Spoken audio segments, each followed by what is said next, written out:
different it is from the way the classics are written today. You know, they dive right into the heart of this stuff. It's incredible. Um, You, it's you know, almost confusing. It's disorienting to be confronted with actual scholarship. You know, genuine, insightful thinking. You know, where they try to get into the mindset is so alien. It's a breath of fresh air that's at first kind of shocking. It's like, what am I feeling here? right. Yeah. So, in preparation for today's session, I guess since we're now live streaming and recording, why don't we go ahead and officially kick off? This is it week 131? It's week 131, isn't it? Yes. Yes, week 131 of Millennia and Microcosm. We're continuing, we're several months into medieval civilization. We're in the first of the chapters about medieval civilization, which is chapter 5. I've put the link there in the post. I'll post it again for James who just joined. But it's part A, new wine and old wine skins. This is what we're talking about. So we've been at this for a while now. We've worked our way through to we're just about to start paragraph 11 today. And the focus of this chapter, this is the chapter that introduces the second of the three epochs and their associated worldviews that we're going to cover in this probably 6 year long seminar. I'm guessing by the time we're done, we're in year three. And this is the chapter that it's really interesting because what Kenneth is doing is in quick succession. Pardon me, my foot is under attack by a cat.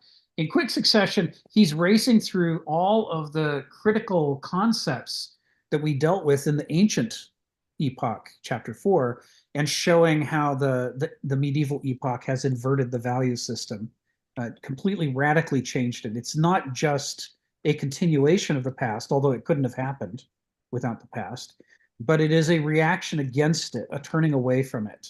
Using Hegel's concepts, it is in dialectical opposition to the ancient worldview, which it couldn't do if it didn't grow out of the ancient worldview in direct opposition to it. So, um, sorry, my cat's caught in the blanket and panicking. So let's dive into paragraph 11. Before we get in, one thing that I wanted to talk about, I sort of noticed in some of the comments a theme from previous sessions about. Geez, sorry, cats are ridiculous. A recurring theme of values and subjectivity. This, Donald and I were just talking about that, values and subjectivity, which is the objective part of the world and which is the subjective part. And moderns are always saying that facts are objective, by which, as Donald says, we often mean money. And values and insight and perspectives are subjective. And by subjective, we mean irrational, unprovable, and therefore worthless in the market economy and to be avoided at all costs. As the market gets, quote, more efficient and, quote, more disciplined, it drives out every vestige of values, which are subjective things, and replaces them with facts, i.e., money. How do can you bring in 400,000 a year? Well, then you can get tenure. Oh, you can't bring in 400,000 a year in grants? Well, then you can't get tenure. Doesn't matter what else you have to contribute. That's irrelevant, right? The important thing is the facts, which are the spreadsheets. So it's worth, for those of us who are this far into this, it's worth going back to reread chapters 1, 2, and 3. We're not going to do that. I almost had us do that today, but I think I'm just going to leave it as homework for people to do. It's fast. They're a faster read now that you've been through this material that we're in into chapter 5. But as Donald and David can attest, when you reread these things after having dug your way through a bunch of the material, the next read changes everything. What you've learned along the way changes the way you read the earlier chapters, and you get things out of them you completely miss the first time through.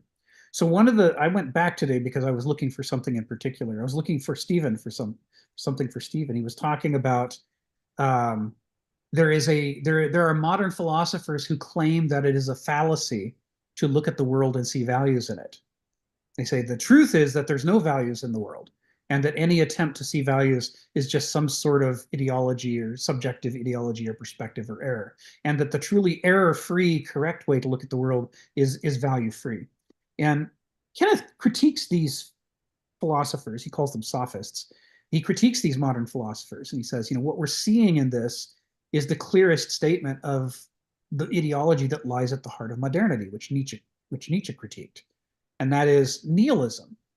It's the idea that nothing really matters. Like I was quoting Bohemian Rhapsody by Queen last week. Nothing really matters. Anyone can see nothing really matters to me. This is the sterile, mechanically beating heart of modernity.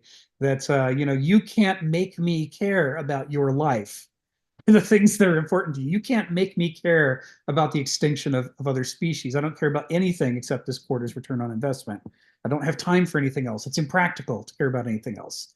And we'll do what we can to drive them out. Kenneth talked about, he's got parables in his books, Otherwise and Webs, and his work in progress book, Minotaur.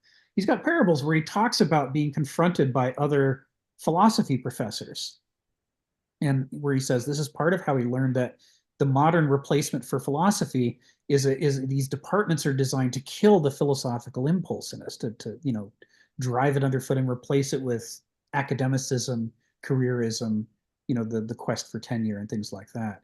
People, instead of philosophizing, they find themselves collecting tidbit facts about different past philosophers, and then making whole careers arguing about what did so and so mean by the word behavior, and they'll write 50 papers on behavior in this book, behavior in that book, behavior in the other book, and he says this is the pinhead approach to philosophy, where you're afraid to make any general powerful statements that cover a lot of ground, and so you make these teeny tiny statements that you think you can utterly defend. Look, I've 17,000 pages to defend my definition of behavior in Sartre.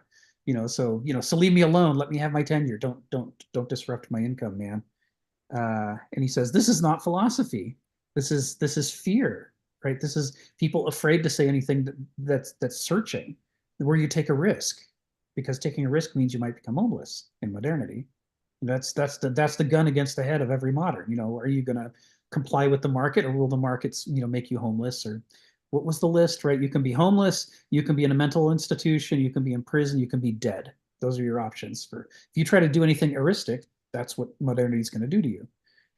You get ground underfoot. So rereading chapters 1, 2, and 3 after we've gone through the ancient epoch and are partway through the medieval now, what you notice, among other things, is he has this critique of the nihilism of modernity, its claims to objectivity, its claims to be ideologically neutral or free. But of course, what it's doing is projecting its own ideology of meaninglessness and valuelessness onto everything. Oh, nice. So, if you do a search in his chapters 1, 2, and 3 for the word value, or for the word nihilist or nihilism, things will jump at you now in his text that we might have missed the first time through, where he is, one of the things that he's doing is say, even though we aren't going to get to the modern epoch for another year and a half, he's already laying the groundwork by trying to show that the ancient worldview, part of the reason that it's able to explain certain things about human character and human life and our place in the cosmos more effectively than moderns can, is that it rejects the value neutral perspective. It asserts that nature truly has value woven right into its core structure. And it's not necessarily a human value, or a value that we would prefer or like. It's not there to please us. It's not, Kenneth has contempt for our attachment to placida. We want things to please us. But it's there anyway. It's why evolution works the way it does. It's why physics and chemistry and all these things work the way they do. It's why nature is able to generate these incredibly complex systems that work over billions of years, and we aren't. We can't get a government to last more than a year before there's a debt crisis in the U.S. or a budget crisis. We fight over it every year. We're like running in sand, and here's nature developing these vast, sophisticated ecologies. And it's able to do that because it works according to the core, I guess you'd say, constellation of values that in the hidden harmony that underlies nature. Whereas we're trying to ignore those things and pretend they don't exist. We're trying to impose our noetic plans on the world and just make things happen because we want to, and then throw money and power at the thing to try to make it work. And it doesn't work. It falls apart. And then we're super shocked to discover that our supposedly objective approach to reality is not able to be successful. So he makes that point repeatedly in chapters 1, 2, and 3. Once you know to look for it, and it's important because the critique that the medievals have of the ancients, that's what we're going to talk about here in paragraph 11. This critique is a value-laden critique. If we try to understand the church fathers and mothers, as being like we are, if we assume that they're just involved in some Machiavellian imperial takeover, we're going to misunderstand everything they do. We're going to misunderstand why it worked.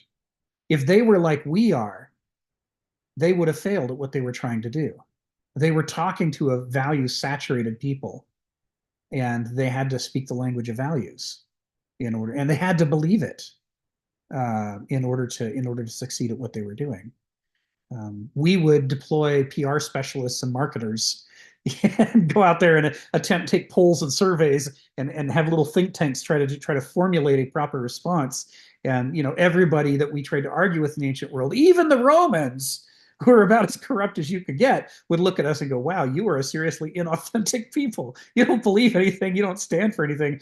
Every word that comes out of your mouth is like a position paper. You're jockeying for your brand, and we don't believe you, and we're not impressed by you. It was specifically the candor and the commitment of the early writers that impressed people who were fed up with Rome's hypocrisy and corruption. If you can't fake belief to someone who was raised in a value-saturated matrix. You can fake belief to moderns because we don't know what belief looks like. We only see ersatz versions of it.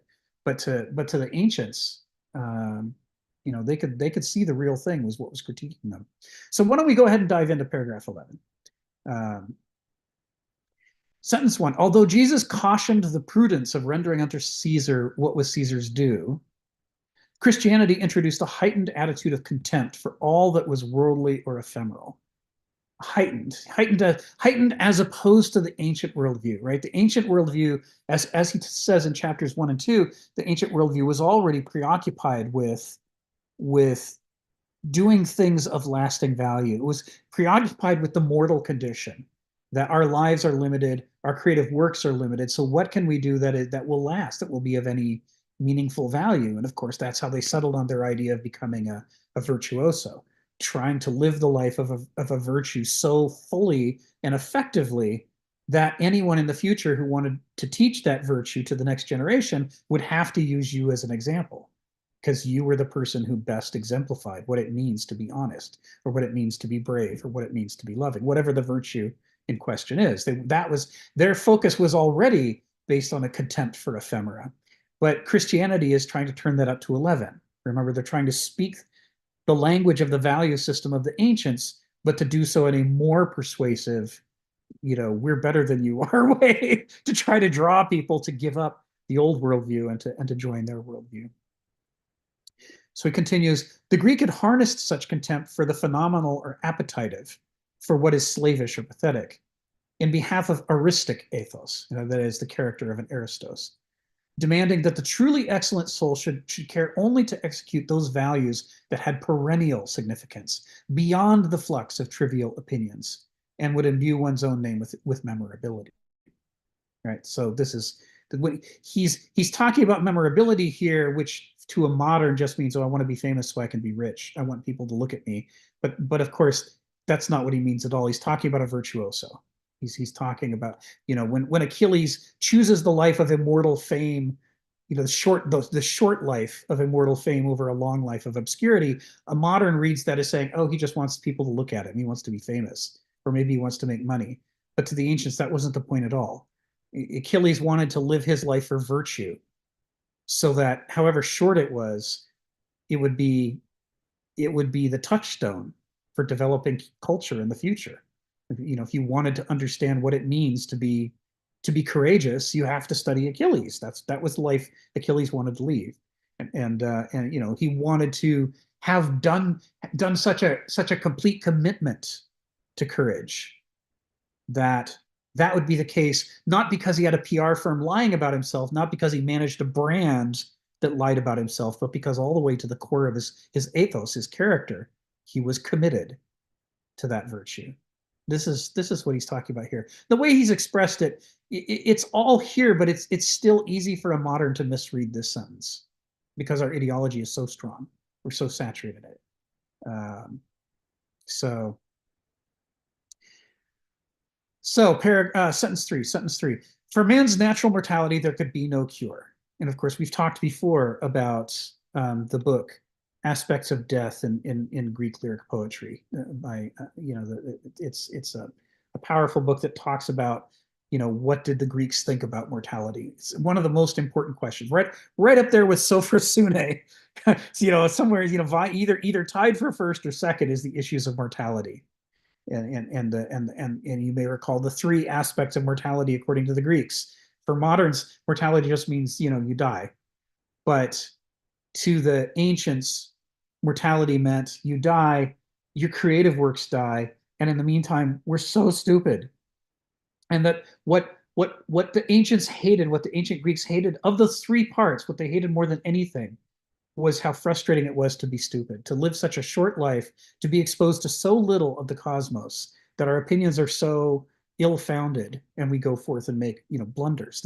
They said we would rather die and live sooner if we could be smarter along the way and have a more profound, healthy impact, right? That they envied the Sophrosyne of all these other animals that allows them to despite being less intelligent than we are, they nevertheless do the right thing most of the time for the kind of ecosystem niches that they're adapted to, whereas we don't. We sort of blunder about with our superior intelligence, making mistakes. They saw that as critical to the definition of mortality. So these opening sentences of paragraph 11, this is what they're talking about. Is thanks for joining us, Elle. Here's a link to the text that we're doing. I'm gonna post this into the chat there. So we're in chapter 5 of Kenneth Smith's Millennia and Microcosm. There's a link to the text. We're in paragraph 11, and we're talking about the medieval worldview. And here are sentences that we're going through today.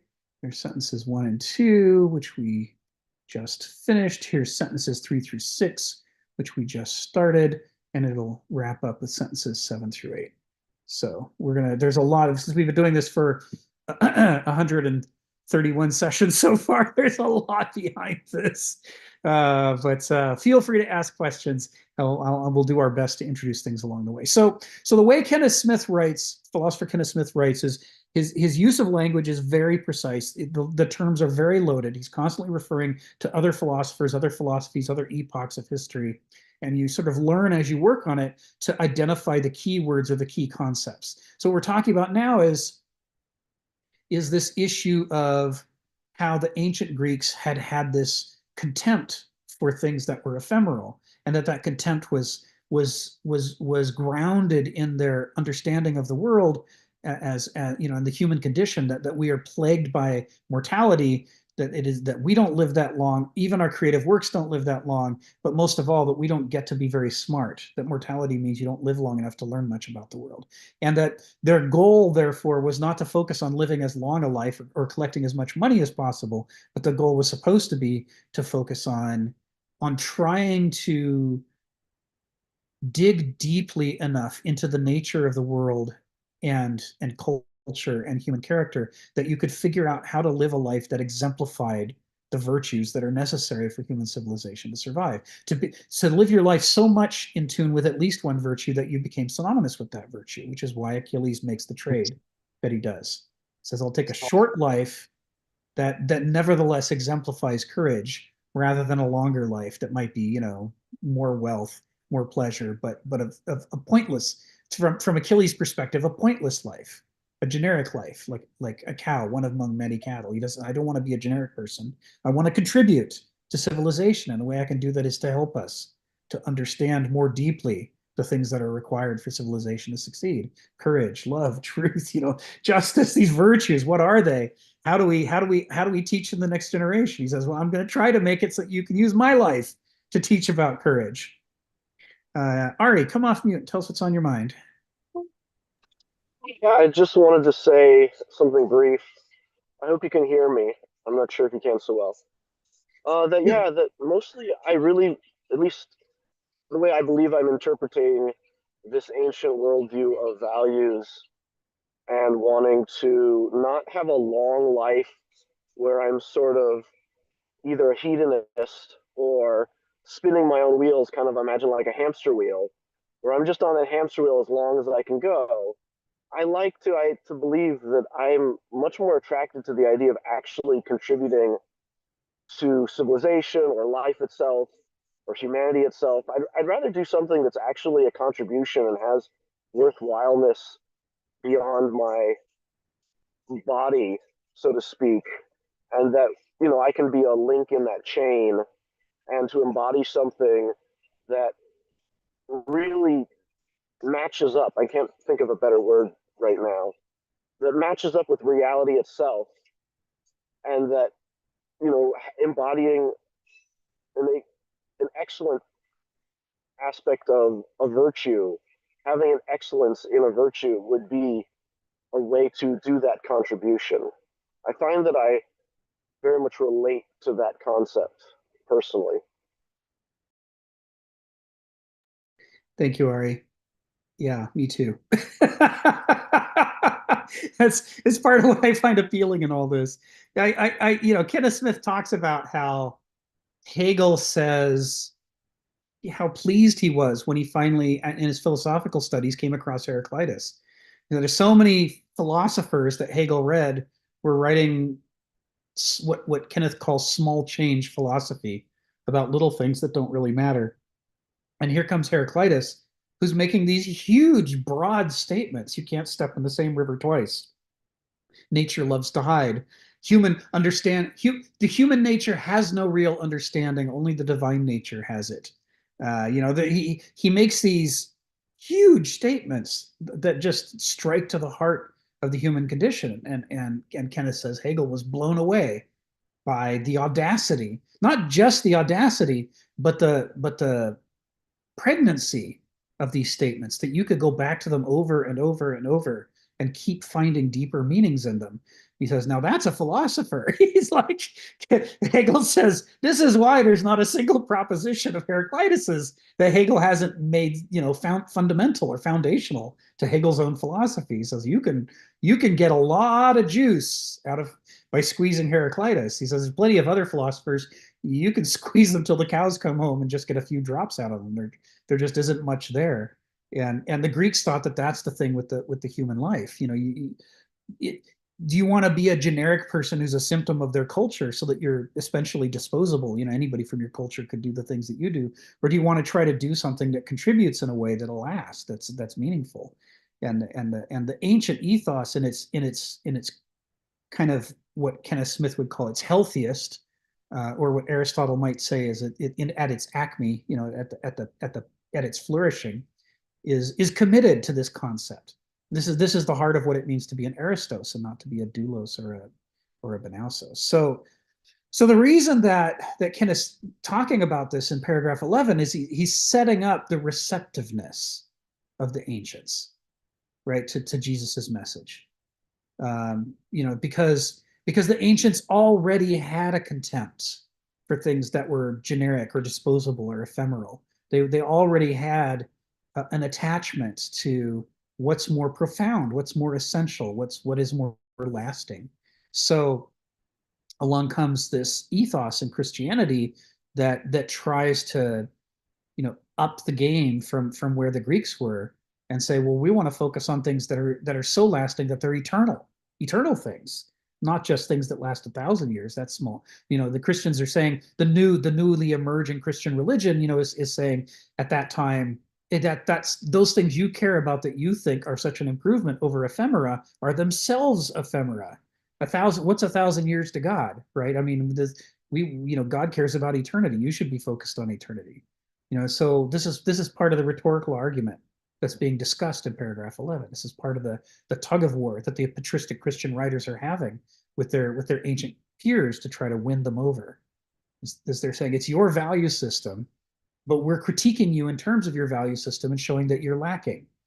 Why is Rome so corrupt? Why are you having the problems that you're having? Christians say, well, we have the answer. You're stuck and you can't figure out how to get out of this corruption of the city of man, says Augustine. But Christianity has shown me the answer, and now I can show it to you. There is something greater. There's a greater scale to care about than the human scale.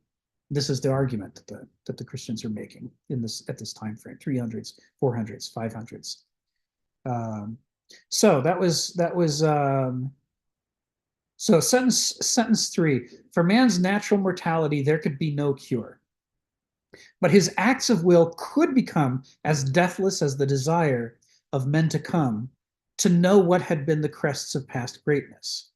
This sentence takes a little unpacking, but part of what he's trying to get at is, from the ancient perspective, they thought, yeah, I can do things that last longer than my life lasts. I can do things that last as long as people continue to care about, what are the fastest, the strongest, the smartest, the wisest, the kindest. As long as people continue to care to find those peaks, then if I can do something that contributes at a peak level, like Achilles contributing on courage, well, or Socrates giving his life for philosophy, if then we can last at least as long as people continue to care about such things. He says, but in sentence 4, he says, but along comes Christianity. Christianity despised as well all such efforts at self-immortalization. And this is where we get to what we were talking about. Each new epoch introduces a worldview that isn't just a development. It is a development of the old worldview, but it is also a negation, using the Hegelian terms. It's a negation of the old worldview. It uses its own value system against it to negate it and show it as being inadequate. So he says, Christianity despised as well all such efforts at self-immortalization, trying to make Achilles, by trying to make his name live forever, the Christians, are saying, was doing something petty instead of something worthy. And all communities in which excellence might be respected or esteemed, woe unto you when all men shall speak well of you, for so did their fathers to the false prophets. Right? So that core to the ancient concept of how you're supposed to deal with your mortality, the patristic fathers are writing, and they're on the one hand, they're agreeing with the concept that you should do things that are not ephemeral, but on the other hand, they're saying that the ancient solution for transcending the ephemeral is itself ephemeral and contemptible, because they're saying not only is what is ephemeral, not only is what is ephemeral contemptible, so is what is prideful. Hubris is contemptible, say the patristic church fathers. And so your solution to the problem of mortality can't be something that puffs up your head with pride, or else you're again being, in Nietzsche's terms, human all too human. They're saying you have to find a different solution to the problem of mortality other than trying to make your name live in immortal fame. That's not worthwhile. It's not worthy. And that to an epoch for whom this solution to that problem had always been central to their self-identity and to how they conceived of the meaning of their lives, this was a devastating blow.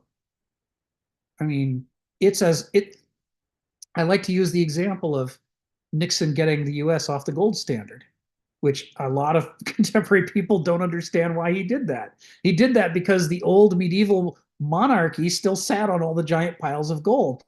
As long as gold was the definition of value, the dead hand of the medieval, royalty was going to continue to dominate the modern economy. But by saying we don't care about your piles of gold, you can have all the piles of gold you want. Our money is not tied to that anymore. The value of our money is gonna surge into the future and leave your dead piles of cold gold behind.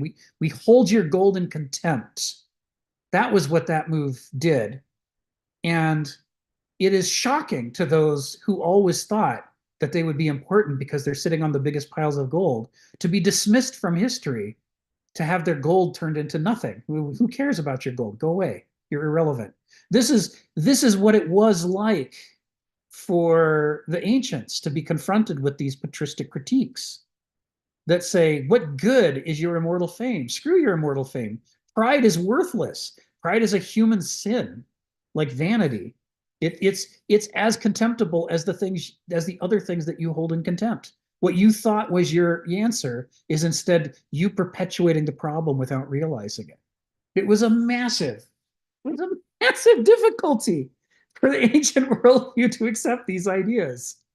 So this is what Kenneth's writing about here. So he continues, sentence 6. What was Jesus shattering and demoralizing by these remarks? Sentence 7. Plato had said Greek aristocracy was essentially a timocracy, or ruled by and for the sake of honor. Honor.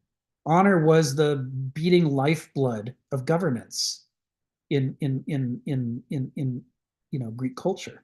In order to have one's individual and exemplary virtues recognized by a connoisseurial culture, recognized by discriminating peers, one committed oneself to the arduous pursuit of excellence. And the emphasis here is on arduous.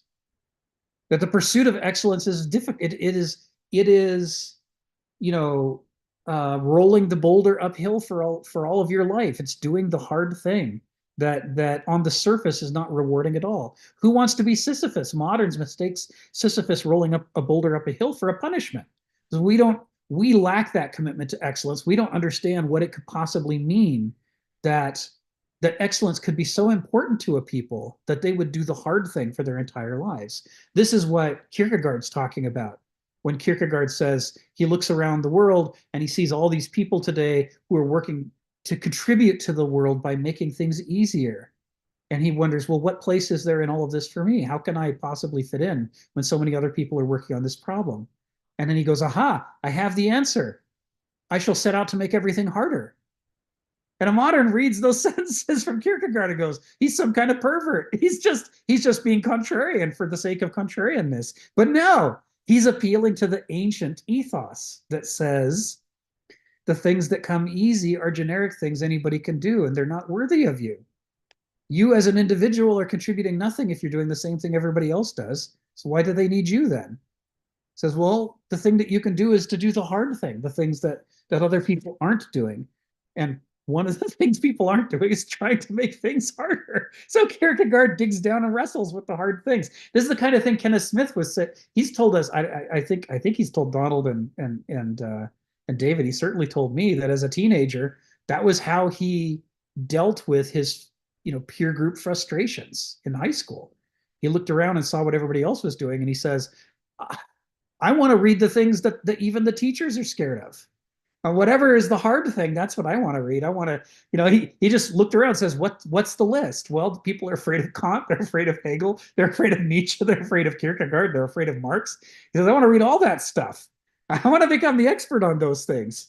There is a perversity in the desire to roll the boulder up the hill. But that's what Kenneth's alluding to in this sentence when he talks about the arduous, committing oneself to the arduous pursuit of excellence, doing the thing that other people think is foolish.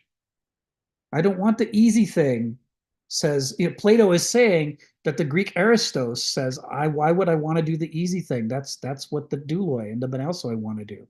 I want to do the hard thing. And I want to do the hard thing so successfully, I want to commit myself to it so intensively and develop excellence to such a degree that other people who do that look at me and go, okay, then you're worthy. This is the timocracy. This is the honor, the meritocracy. It's like what we think of as the Olympic spirit, the desire to get out there and make your mark to make a difference.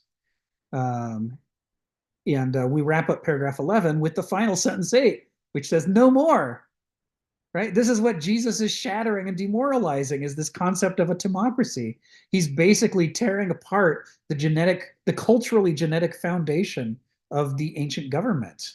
That's what the patristic writers are doing. They're ripping apart the whole framework of governance that lasted for over 1,000 years and saying it's just vanity, it's just pride. It's not worthy to construct a government on this basis. And this is a strike to the Achilles heel of the ancient world. The patristic fathers knew exactly what they were doing. They're pitting the ancient value system against the ancient value system. and saying, this is why you have the corruption that you have in Rome. Your value system has this weakness. It produces these people who are so proud they call themselves gods, Caesars. And they're not. They're just mortals. And by this point, everybody knows it, but you're not allowed to question it because they have the strongest military in the world. They have all of these laws and rules in place. It's suffocating us, and it has to go. And so they critique it right down to its essential character. Ari, come off mute. Tell us what's on your mind. 2 points. I wanted to first say this idea of hypothetically putting a fictional Kenneth Smith on the couch here, like give him a little psychoanalysis here, that when he uses the word arduous is how much, and of course there's a component of both, and I'm not sure how much we want to sort of speculate. I'm not sure if there's any ability to speculate accurately here, but how much is he really saying that he's doing, reading these other authors that everybody's terrified of to prove a point to society and to other people? Or is he doing almost that ancient thing, which he wants to grab onto something of real value, and he's doing it for an internal motivation? Meaning, is this his own suprasune, where he's looking inwardly and seeing, this is what I need to have phronesis to, and the other stuff I need to have sophron to, right? So how much is of this saying, I want to do this for me, and how much of this is, I want to give the finger to everybody else because they're really a bunch of idiots, right? And to some degree, we're all in this boat, right? How much do we want to differentiate ourselves from others, and how much do we want to do it for some own internal voice that's telling us we want to do this? The second point is when we're talking about the Christians and the way they're inverting the values so beautifully, I feel like this is a very appealing, very persuasive argument for the context of when it's clear to everybody the old way is failing, and that to try and have some sort of propaganda that you just need more of the old way and that's what's best, if you just do the old way better, that we'll be fine. Everybody doesn't buy that anymore. They're very much over it, so to speak. And now you're slaying them with their own daggers, so to speak. And this seems to jive very well in any sort of time like our time too. If you were to end modernity, so to speak, it would be because it's obvious that modernity is failing. And if you can use modernity's own value system against itself, wow, that's really going to hit home, because everybody only knows the old value system. That's what they're programmed with. So if you want to try and give them new programming, that's probably going to be really hard and not work so well. But if you can sort of just twist the old programming, which they're very comfortable with, it settles in their heart very naturally. And it makes what I like this idea of in science or anything in reality where we attach meaning to something in a strong way. It's called the correspondence principle. Something in reality is then matching up to something in the imaginary. We're having a theory of mind that's giving rise to a certain reality that we're experiencing. And if they're already experiencing their civilization crumbling, well, they're like, now I got the reason, and it's very quick to jump on, and it removes this element of confusion and fear, and it's almost like you have a failed recipe, and now you've like corrected it, and now you've got something that tastes good again. And that's the way I see it. It makes sense that it hits home for this time specifically. Like if it was during the Acme times, nobody's interested in any of this. Times things are good, everybody's doing well. Why are you being a naysayer? Why are you poo-pooing everything? We got good and everybody's happy, right? But when you know when things are falling apart, now people are much more open to this. I forget the city state, but it's when the Spartan comes to that Athenian city, and it's just one Spartan that then convinces everybody to listen to him. Well, they wouldn't listen to him if they were winning, right? They wouldn't listen to him if they thought they had the best strategy, but because they recognize that they're really failing, they're now really open to somebody else who's presenting something that could really fix the situation. I think that's my point very nicely. That's good. It's good, Ari. So let's tackle these one at a time. The first thing is, I'm not saying that that's how Kenneth is today.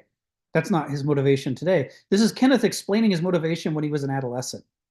Is why did Oh he get? yeah, and of course this is me making a caricature for the sake of exploring. So none of this is, Yes. I put up a false straw man on purpose here, right? But it's more for fun. Well, it is for fun, and that's part of what I want to say about it is, as like any of us, the child is still in there somewhere. As Donald and David will tell you, Kenneth, if you get on a phone with him and have a conversation, you spend a lot of time laughing, and he spends a lot of time laughing. He to him, philosophy is a joyful thing. It's got other qualities as well. There's times when it's extremely frustrating and so forth. But even at the same time that it's frustrating, it's funny. He'll write about difficult subjects and so you got to read his when you're reading his text, you got to read it with that mischievous Loki or Raven or Coyote, as a subtext going on in here. There is a part of him that's saying, he's saying a couple of things at the same time when he's making all of these references to all these other philosophers that he's read and even non-philosophers, fiction writers, poets, and so on. There's a childlike part of him that's going, haha, I read all these guys. Yeah, he's, the showing off part. But he went on to become a professor. And as a professor, his goal is to show you can learn this stuff. This is not out of reach. It's not haha, I know it and you don't. It's all of these other writers are accessible and they're all relevant. And if you spend a little time with each of them and try to figure out who they are, you can integrate their breakthroughs into your thinking so that you can stand on the shoulders of giants. You can make significant progress. So there's a way in which both of those, there's sort of a polyntropy, a dialectic between, on the one hand, the haha, look at this stuff, but on the other hand, no, his goal is to make it accessible, so that we can read it and get into it. The second part is about the cultural judo, and for sure, cultural judo is at the heart of this. Um, it's something that's taught not in most Japanese karate, but in traditional Okinawan karate. It's taught that yeah, you want to make yourself stronger and faster and all that stuff, but you're not going to bludgeon your opponent into submission like the Hulk, just getting angry, getting stronger as he gets angrier. What's going to happen is you learn how to get out of the way and to recognize the energy that's coming at you and to route it somewhere safer. So rather than him punching you in the face, you make him punch the wall or punch the ground. Like judo teaches, the flipping behavior. That's not coming because you're stronger and you're picking him up and you're spinning him. That's coming because your opponent's, by attacking you, is putting himself into motion. And what you have to learn to do is understand his motion better than he does, so that you see with what just a very small application of energy, his all that energy that all that aggressive offensive energy can go the wrong direction. So there's a metaphor that Kenneth has for this in his parable Otherwise, and I'm going to throw it into the chat. His metaphor is the Sphinx, and to Kenneth, the Sphinx is like a metaphor for, on the one hand, mystery generically, but more specifically for the mystery that people are to themselves. The mystery that people are to themselves. So, one of the things that he argues, the purpose of a statement like on the Oracle of Delphi, like Gnothi Seauton, is to say, we do not know ourselves as well as we think we do. We are ruled by powers within us that we have not adequately come to understand. And the result is that we don't really understand where we're going very well. We don't like the aggressive bully in Okinawan martial arts. We don't understand what we've set in motion. So in this metaphor, this is Mistress Mysterium. This is his 100th parable in his book Otherwise. One of the things that he sets up here is the idea that to the more sophisticated ancient Greeks, not the more rudimentary ones, but the people who really thought about these issues, the Sphinx's great power is that they look at you and they see the whole architecture of your life. They see what a house of cards. mortals build their lives out of. And they see, like in a Jenga tower, what is the one brick that you can pull out that'll bring the whole tower down? Or what's the keystone question? And if you ask somebody that question, that's the question that, according to the person's own value system, they're unable to answer, and it calls into question every decision they've ever made in their lives. Right? It shows what a house of cards. Not by forcing someone to believe you, but by understanding their own language better than they do, their own psychology, their own character better than they do, and then just putting a little spotlight on the part of themselves that they've never looked at, that calls into question everything that they've done. That's why he calls it, in this metaphor, he calls it the very most mortal question, the heart-stopping question that kills one's most vital illusion, the illusion that one's entire framework of delusion depends upon, and it all comes crashing down once you've learned to question that thing. So for what's happening in chapter 5 here is that he's taking us on a tour of the ways in which the medieval church fathers understood the ancient worldview so well that they could begin to pose it critiques and questions in its own terms that revealed the internal contradictions that it had, that it had never adequately explored. And once the questions have been asked, what has been seen cannot be unseen, right? Once the question's been asked, it starts to spread like wildfire throughout the ancient world, because they're all like, yeah, why do we do this? People in their own hearts authentically start to wonder, and they look to their friends and family members for help, and they say, I don't understand this. Now that this question's been asked, I don't understand it. Help me understand it. But it infects the next person, because it's not a virus in the sense that it's an attack. It's a virus in the sense that it's a truth that spreads once it's been seen. And in its spreading, it pulls apart a culture based on the culture's weaknesses. It's corruption. It's hypocrisy. It reveals the hypocrisy in a way that can't be unseen after that, and it sets people up for what classicist Gilbert Murray called the failure of nerve, where now they can't live for honor anymore, because the question has been asked: isn't honor just a form of hubris? Can you build a good government on hubris? And the whole concept of democracy begins to collapse. So when Kenneth writes these sentences that we're citing here, and the question that you raised, Ari, goes right. I mean, it's beautiful. It goes right to the heart of it. Why is this shattering and demoralizing? Why are these remarks so painful? It's because this is the question that the ancients weren't able to ask themselves adequately. To what extent are we betraying our own value system in the way that we govern ourselves? So the early Christians asked that question in a way that can't be forgotten, that's memorable. This is the power of rhetoric, right? We talked about in chapter 4, that persuasion, patho. And once it's been put out there, it acts like if you've seen the movie Alien, the first one, the part when they try to do a little incision on the claw of the alien, and its blood is yellow and it's an acid, and it begins to eat through the decks of the ship, and it doesn't just eat through the current deck, they go down to the level below, and it's already eaten through the next deck, and now they're like, oh my god, if this goes all the way through, the vacuum of space is going to come in and kill us all. And this is what it's like when you get one of these critical kind of epoch-ending questions. And of course, what the church fathers are doing is they're not asking one of these epoch-ending questions. They're asking a whole suite of them. This is what chapter 5 is about. It's a whole set of what are the key aspects of the ancient ethos that are incoherent, but have not been examined by the ancients. If you show it to the ancients, then their own ethos and culture and governance begins to unravel. And at that point, they're vulnerable to someone who comes in who says that they have an answer. And what's Augustine's answer? Augustine's answer is, you keep trying to put human governments, keep trying to found them on human ethos, human character. But human character is corruptible.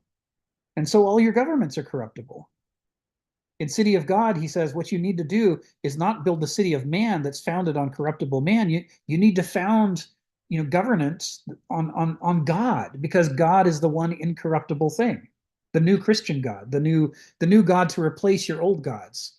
He's He's about perfection. He's about goodness. He's about omniscience. He's about omnipotence. He can't be corrupted. And so if you want to find the foundation stone that won't crack, that's the only one there is.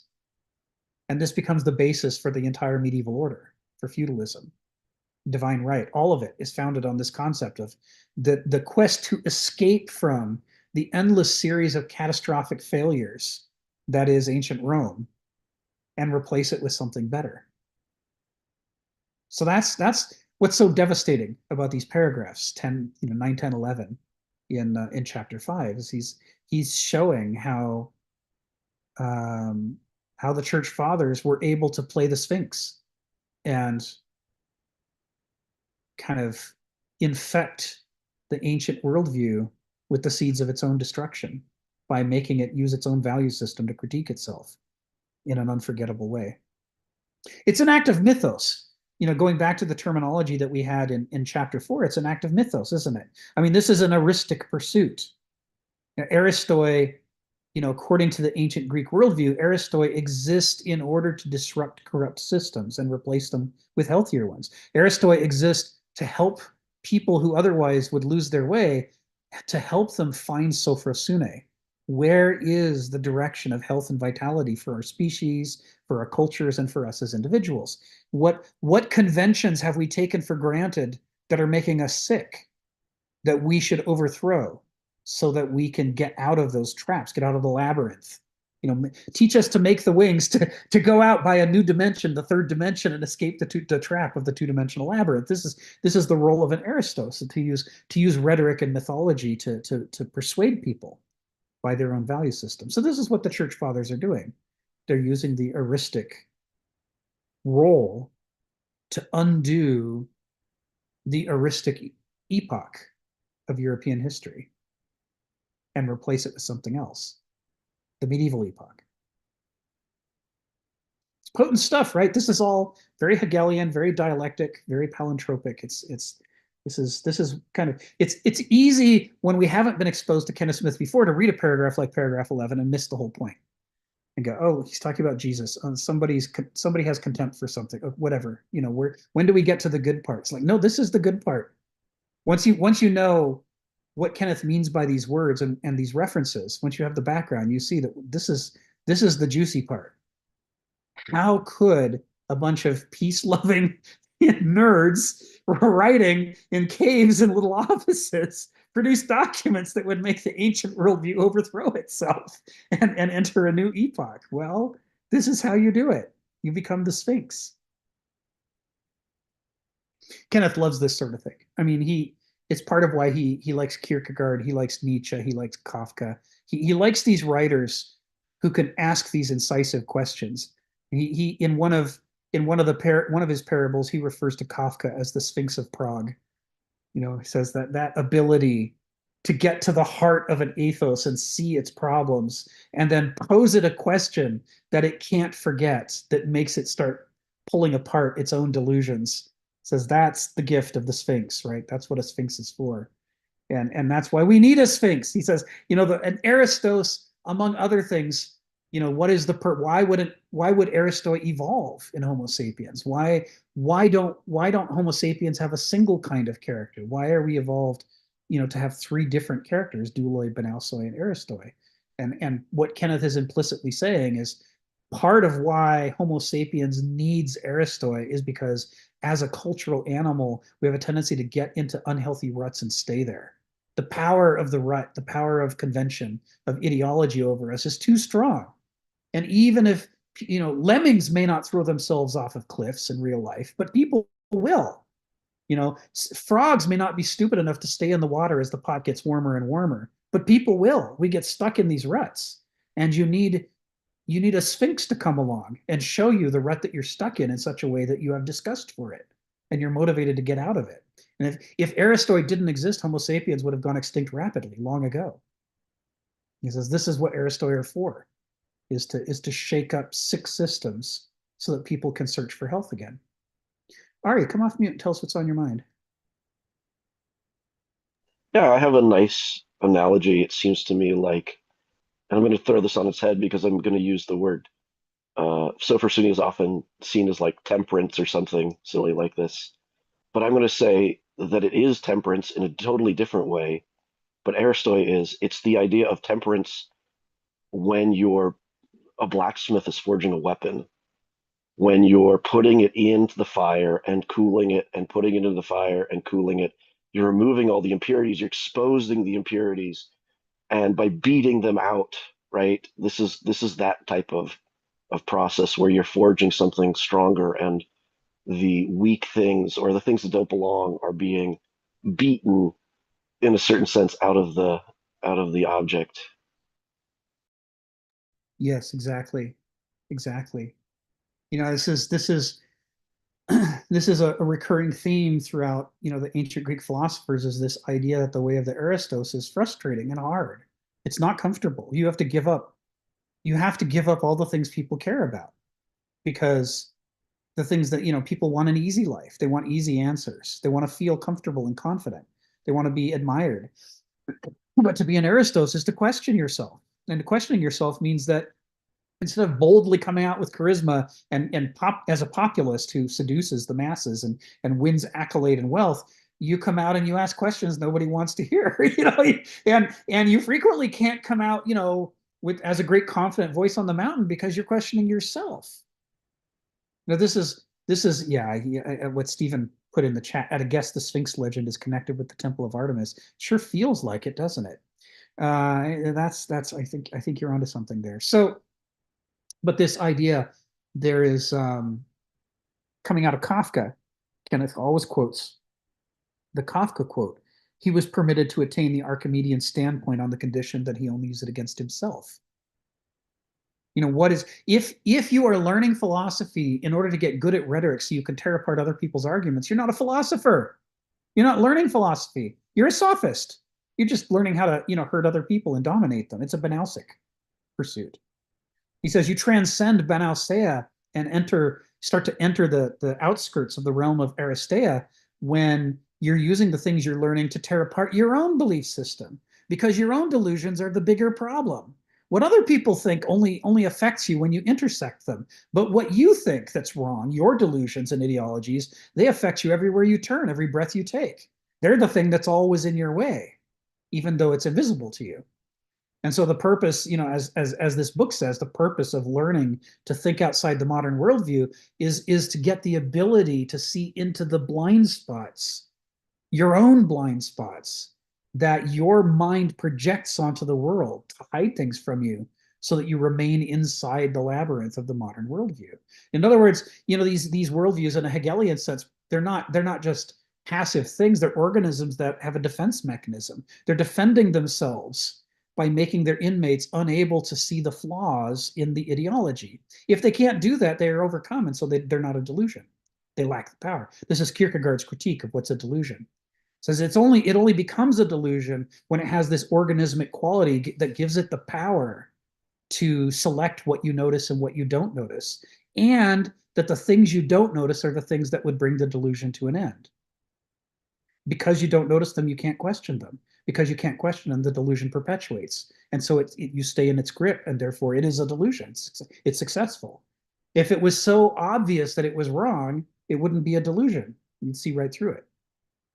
So this tendency to get stuck in ideologies and delusions, this existentialist philosophical tradition argues, this is baked right into our DNA as Homo sapiens. When moderns extol the genius of human rationality, they're misunderstanding something that even the equivalent of an ancient Greek kindergartner could be expected to understand, which is that rationality is a coin with two sides. It's an edge with two blades. Yes, we gain the ability to abstract and to generalize and become precise in our thinking, but it also has the power of an ideology over us. And as an ideology, it not only shows us truths we would have missed, it convinces us of errors we would not have believed if it weren't for the ideology. It projects blind spots onto the world. That is the nature of every ideology. It's core to how noesis works. It's core to how the human intellect works. And it's why the ancient Greeks believed we have the rational part of our mind and that's laudable. But we also have the irrational part of our mind, and that is equally laudable, if not more laudable, because the rational part couldn't exist without the irrational part. It's built on top of it. And because the irrational part is capable of critiquing the rational part in ways that the rational part would not otherwise do. The rational part is always looking to make itself consistent and stronger and more coherent. But in doing that, it's getting better at defending the flaws in its ideology and making them seem like truths. It's the irrational reality that refuses to submit to our logic that demonstrates that our persuasive argument is bullshit. This is the basis of science. Your rational argument is all well and good, Aristotle, but what happens if we attempt to create an experiment? What if we give reality, irrational reality, a chance to critique our beautiful rational argument? Well, then we discover the irrational part points out that, yes, that was a lovely, valid, logical syllogism, but unfortunately it's false. Doesn't do any good to be valid. The question is it true?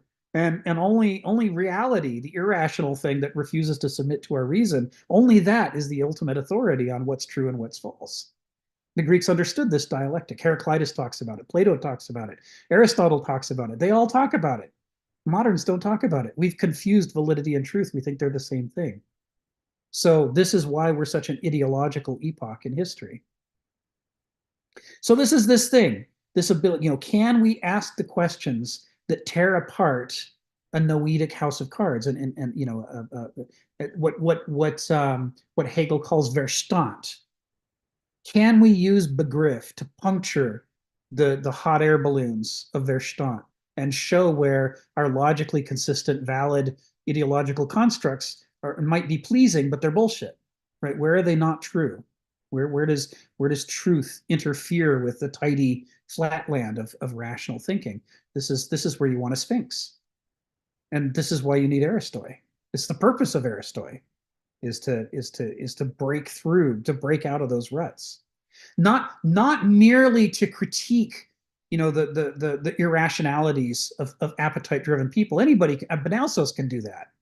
It's easy to do that. It's easy to see why, an alcoholic shouldn't spend his life in a bottle. That's easy. What's harder is to see why an ideologue shouldn't spend his life inside his ideology. That's a lot harder to see, especially if you subscribe to the same ideology as the ideologue. You're going to be inclined to think everything he says sounds right to you, but it's wrong.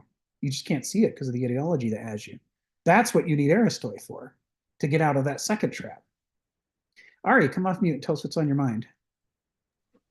I've been pondering Dostoevsky as an Aristoi for Russian society, and to some degree, he also includes aspects of liberal West rationalism and things. But I'm Kenneth really loves curious. Dostoevsky, by the way. I was just going to ask, what does Kenneth have to say about Dostoevsky? And without spoiling it, are we going to have that in the later part of the seminar? Yes. Okay, because I was thinking that you could call Dostoevsky the Sphinx of Russia in this case, right? So Yes. Okay.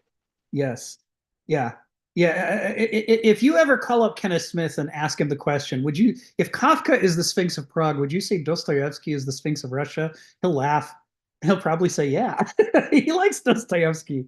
So these writers who have that gift for critiquing the foundational hypocrisies of human systems of order and showing that there can be another way out. Kenneth loves those writers. Alistair, what's his name? Beyond Virtue. He wrote a book called Beyond Virtue. He's one of the guys that Kenneth's read. Alistair McIntyre? That's it. Alistair McIntyre, Beyond Virtue. Kenneth's read him. Kenneth's read Philip Rieff, who again, the culture of narcissism. Rieff gets into the, how obsessed with ourselves moderns are. Kenneth's like, yeah, let's read about these critiques. Let's explore these uncomfortable, difficult things, because this is how you knock down the walls of the labyrinth. You don't do it by going, God bless America. We're number one. This is not how you get out of the trap. That's how you strengthen the trap and stay in it. It'll get you through certain dimensions of life just fine to love the status quo. But there's other things you will never be able to get over or through if all we do is love the status quo. We have to be able, if we really love it, we have to be able to critique it. We have to be able to see not only where is it strong, but where does it need the intervention of a doctor? Where is it sick? so that we can, you know, take care of it. How loving a parent are you if you refuse to acknowledge when your kid is sick? If all you ever do is cheer them on and say everything they do is great, then, you know, as soon as they get a tumor, you're going to say, don't operate. He's beautiful. Even his tumor is beautiful. Everything is perfect. Don't fix anything ever, because that would imply something was wrong. This is how moderns are about themselves. We're perfect. We're just fine. We're the best. It's frustrating. It's frustrating. People accuse you of being non-patriotic when you try to do the patriotic thing and say, well, where are our problems and how are we going to fix them? No, there's no problems. Everything's fine. So okay, so this is paragraph 11. So this is what the early church writers at the beginning of the medieval epoch, if it be before the beginning of the medieval epoch, in the run up and during the third stage of the ancient epoch, as it's senescing and decaying and corrupting, this new generation of writers, they're using their education in Latin and Greek, which, you know, because as is perhaps not as widely known, I'm sure Ari knows, but as not as widely known, we talked about it last week. Jews at the time of Christ, about half of them couldn't read Hebrew at all. There, a lot of people were Hellenized. A lot of people all over the ancient world, you know, could do Greek and or Latin. And so you Rick, before you move on, I wanted to ask a question if you could unpack something. Yeah. I'm sure we've talked about it, but it'd be nice to have it on tape for this. Is when you talk about the patristic writers in this period, could you give a few choice names rather than just to call them the patristic writers? That way we can get a little bit more close to them. Well, we're going to. We're gonna, you know. Okay. Chapter 5 is sort of the intro to the medieval epoch, but in the chapters that follow, one of the things that I'm going to be doing is supplementing what Kenneth has given us here with specific writers. My wife just got admitted to a theology program, and she's working her way through the early writers, and I've done a bunch of reading on the early writers, but you know, people like Athanasius of Alexandria, people like Clement, people like Augustine. There's so many writers from this period, and we'll be digging into them. Well, later, you know, maybe in year, you know, I guess it'll be year 4. Next year, we'll be looking at, you know, Heloise and Peter Abelard and, you know, Aquinas and people like that. So we'll get into specifics, and we'll get into specific quotes. It's a great question. So let's unless people have other questions, why don't we dive into paragraph 12, which continues this theme that he's working with here. So here we go, paragraph 12. Let me drop in the sentences for paragraph 12, and then we can work our way through them. But this is continuing the theme of the early Christian critique of the ancient worldview and what's wrong with it. And why this is really, in the Hegelian sense, this is a revolution. This is not just a new development. It's a new development that transforms everything that came before. For those who haven't been on these calls before, you know, Hegel, as Walter Kaufmann, who revolutionized Nietzsche studies by giving us an accurate translations of Nietzsche from the German into English that reveal that he wasn't a Nazi and he wasn't an anti-Semite, he wasn't a nihilist. He was a critic of nihilism. He was a critic of anti-Semitism. He was a critic of the forefathers of the Nazis. He hated those guys. He held them in contempt. He also did a single book on Hegel where he translated the preface to the Phenomenology of Geist. And in that preface, he says, despite the fact that people who study Hegel relentlessly use, you know, the words synthesis, thesis, antithesis, synthesis to summarize Hegel's position, that Hegel just detested those words. He said that's Kantianism. Hegel existed to critique and replace Kantianism. He says the problem with that is that reduces philosophy to a cage match. You just pick any two random ideas, claim that one of them is the antithesis of the other, and then knock them around in an arena and say that whatever, you know, pile of pulp at the end results, say that's the synthesis.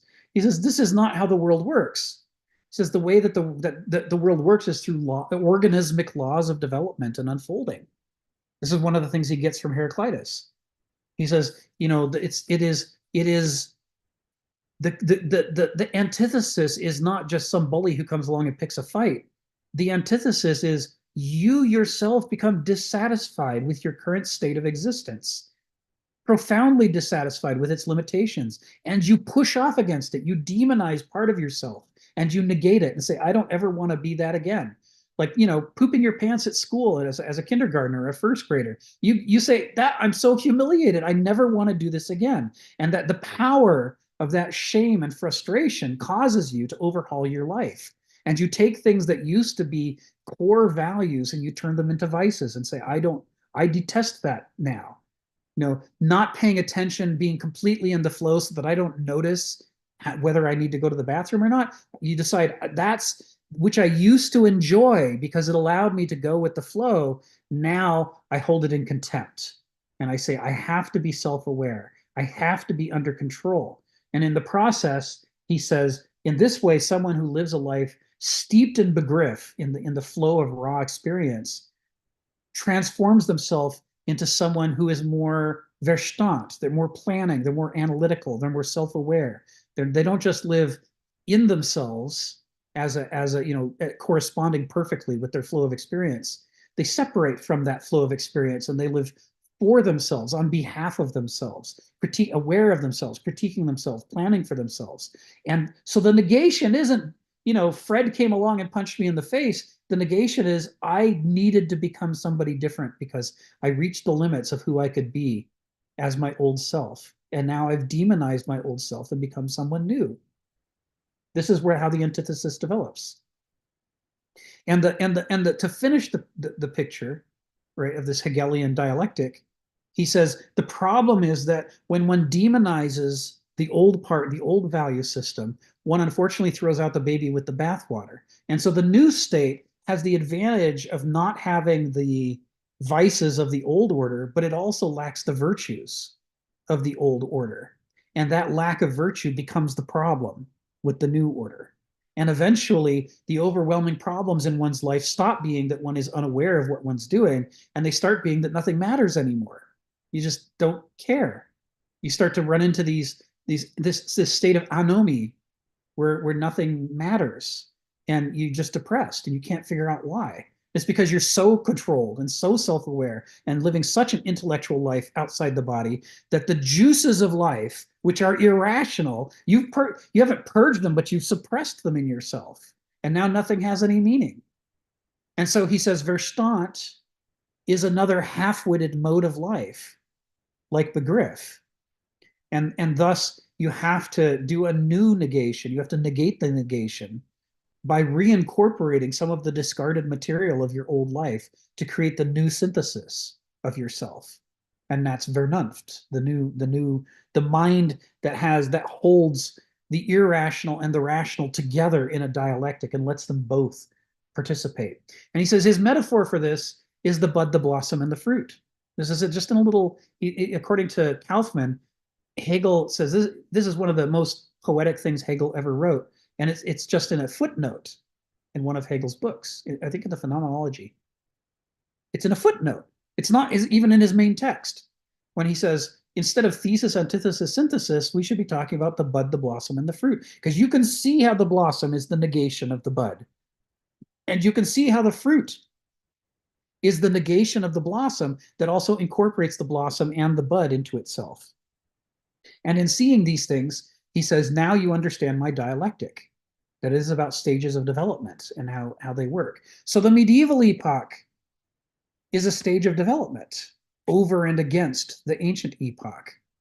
And it's not a small stage of development. It's a big stage. It's a big stage that negates and inverts the value system of the ancient world order. Everything the ancients held sacred as the highest possible goods, the medieval world uses the ancient value system to show what a house of cards it is. And therefore, it instead of holding these things in honor, people start to hold them in contempt. And there's a revolution in values, and what used to be the highest becomes the lowest. You may recognize that phrase from the New Testament, right? Where it talks about throwing down the mighty, the low, the blessed are the meek. There's a whole bunch of language in Jesus's writings that are about the revolution in values. This is This is what Nietzsche says, right? He talks about the revaluation of values. There's an overthrow of values. And so this is what we're talking about in paragraphs 11 and 12 here in chapter 5. It's talking about how these early church fathers used their Greco-Roman education, infused with now this Jewish upbringing that they had, the Jewish cultural upbringing. They merged the two and were able thereby to critique the ancient worldview in terms of its own value system and show that it's a problem to itself. So let's dive into Kenneth's text again. Paragraph 12. See, Sharon, this is for you. We're in the text all day today. This is, we took a couple of sessions to deviate and talk about Cornford's framework, of the ethos and how it works. What is Aeschylus talking about? What is Cornford talking about? What's Thucydides talking about? But that's all to set up today's discussion and the discussion in the weeks to come. Now we can see what's happening here. That the Christians, the early Christian writers, are critiquing the ancient ethos. And they're diagnosing it, they're anatomizing it in ways that the ancients themselves had never been able to do successfully before. And they're showing flaws in it that go all the way to the root of the matter, radical flaws, using Aristotle's terminology, right? Radical means going to the root. And radical flaws require a radical transformation. And it's when you're in a condition like this that you get an overhaul, a revolution in values. And that's what we're seeing here. So sentence 1, paragraph 12, Kenneth, for Christianity leveled all human and social accomplishments to the same debilitating futility and meaninglessness. This is a critically important sentence, right? Because the ancient ethos, as we saw at the beginning of chapter 4, the ancient ethos was based on hierarchies. Some things are better than others, and we should strive to do better. We should strive to lift ourselves up, to arise, Aristos. We should struggle to make ourselves better. We should push the boulder up the hill because there's a hill worth getting up, right? We should go up. You don't want to be contemptible. But Christianity is saying even the best of you is contemptible because you're motivated by pride. You just win bags. That's a terrible, you can't build a civilization on sin, on vanity. And by doing that, they've taken the distinctions that were the basis of ancient civilization and flattened them into a flatland. And in that flatland, the old distinctions that were all important for making decisions are gone. There's no more frame of reference. If everything is equally futile and meaningless, how are you supposed to make a choice? Why this policy versus that policy for your civilization? Who cares? Who knows? There is a nihilism threaded throughout the critique that is used to pull down the old order, but then that these church writers need to be able to leave behind to erect a new framework of meaning. If they fail to do that, if the nihilism is pulled through, then the new order will be based on corruption as well out of the gate, and they'll have a problem. So what they're trying to do is to wield this dangerous tool to tear apart the old order and then leave it behind and not take it with them. And as we see by the end of the medieval epoch, it didn't work out as well as they hoped. But at this early stage, in the revolutionary stage, it's working great. Vanity of vanities, said the morose Ecclesiastes of the late Old Testament. All is vanity. All the high humanizing values of antiquity were disparaged witheringly by Christ. If any man desire to be first, the same shall be last of all and servant of all. And that's Mark, right? So, this is the teardown. Whoever seeks to be first in the eyes of men shall be made last in the eyes of God. Seek instead to be humble, that you might be raised by God. So paradoxes, right? When we very first started into chapter 5, we talked about the way that the opening quotes that are at the top of this, they're using the language of paradox. And they're using the language of paradox because it was well understood in the ancient Greek world to be associated with wisdom literature. You see it in Heraclitus, you see it in Plato, you see it elsewhere. This use of showing that things are not what they seem.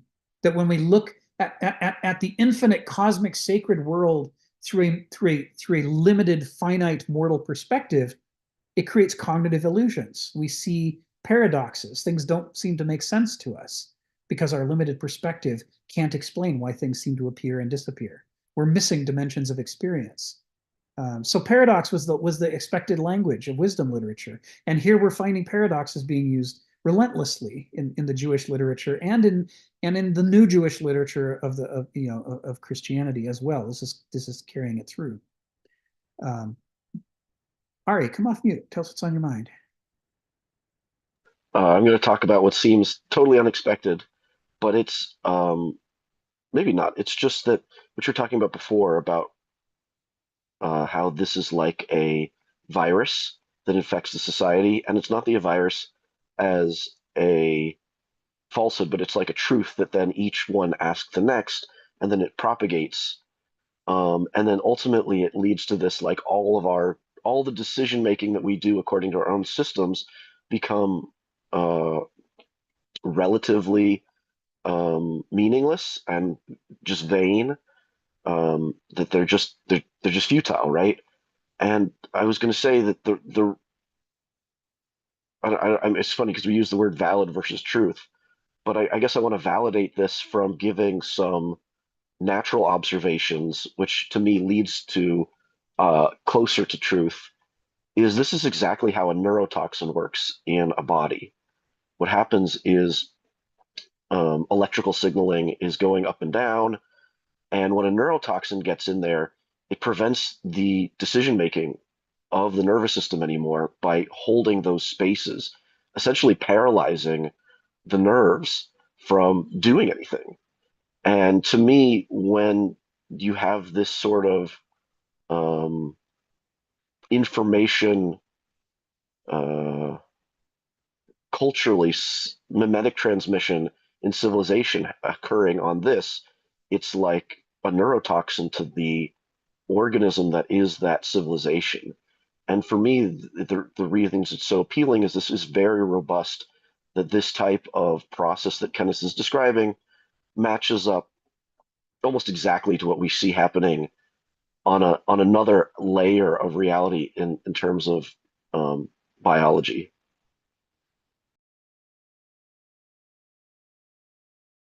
Yeah, I think that's right. I mean, that's right on. It's a metaphorically, it's a very apt comparison.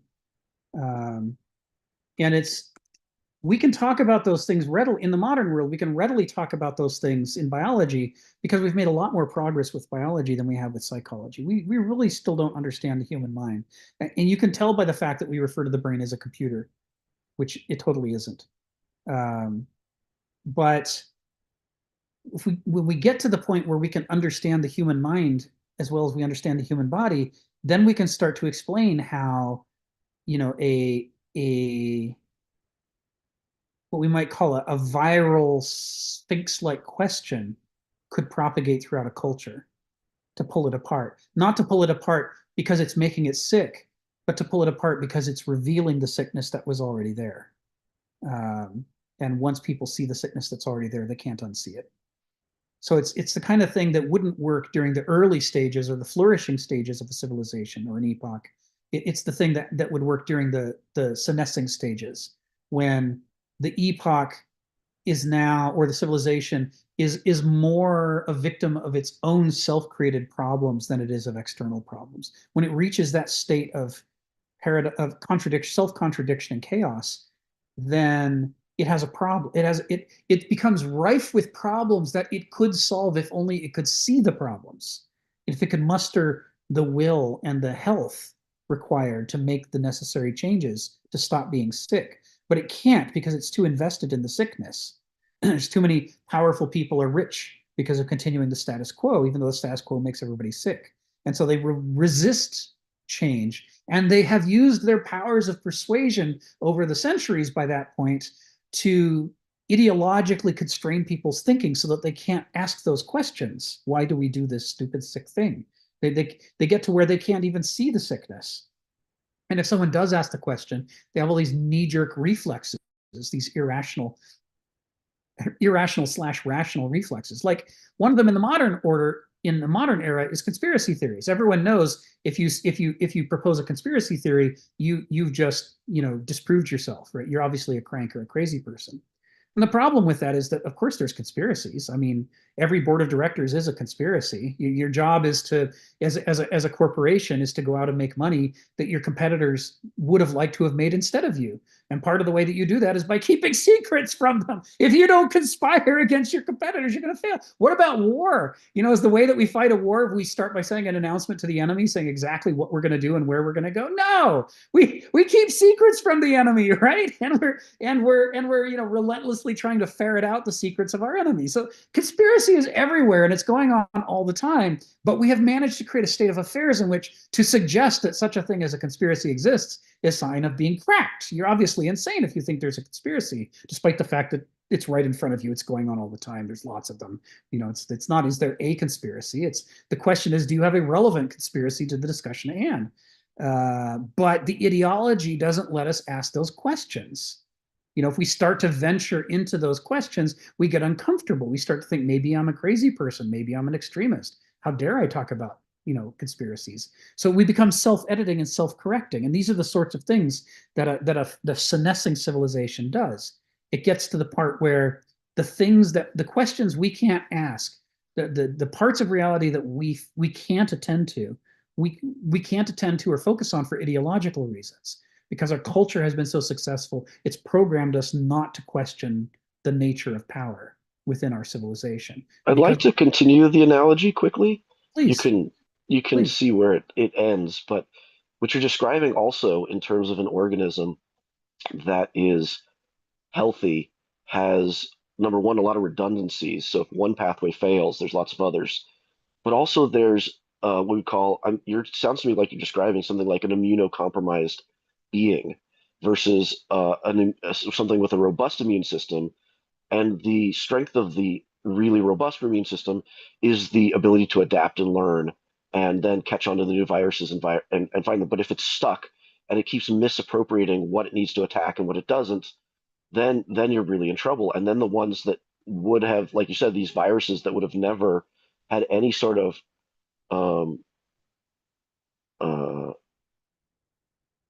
ability to make their way in, now have a much, almost like it's like the walls are down, or so it's very interesting that I like when I compare these ideas in my own mind to see if they have integrity, is that, oh, this seems to match up with other systems that seem to work exactly like this.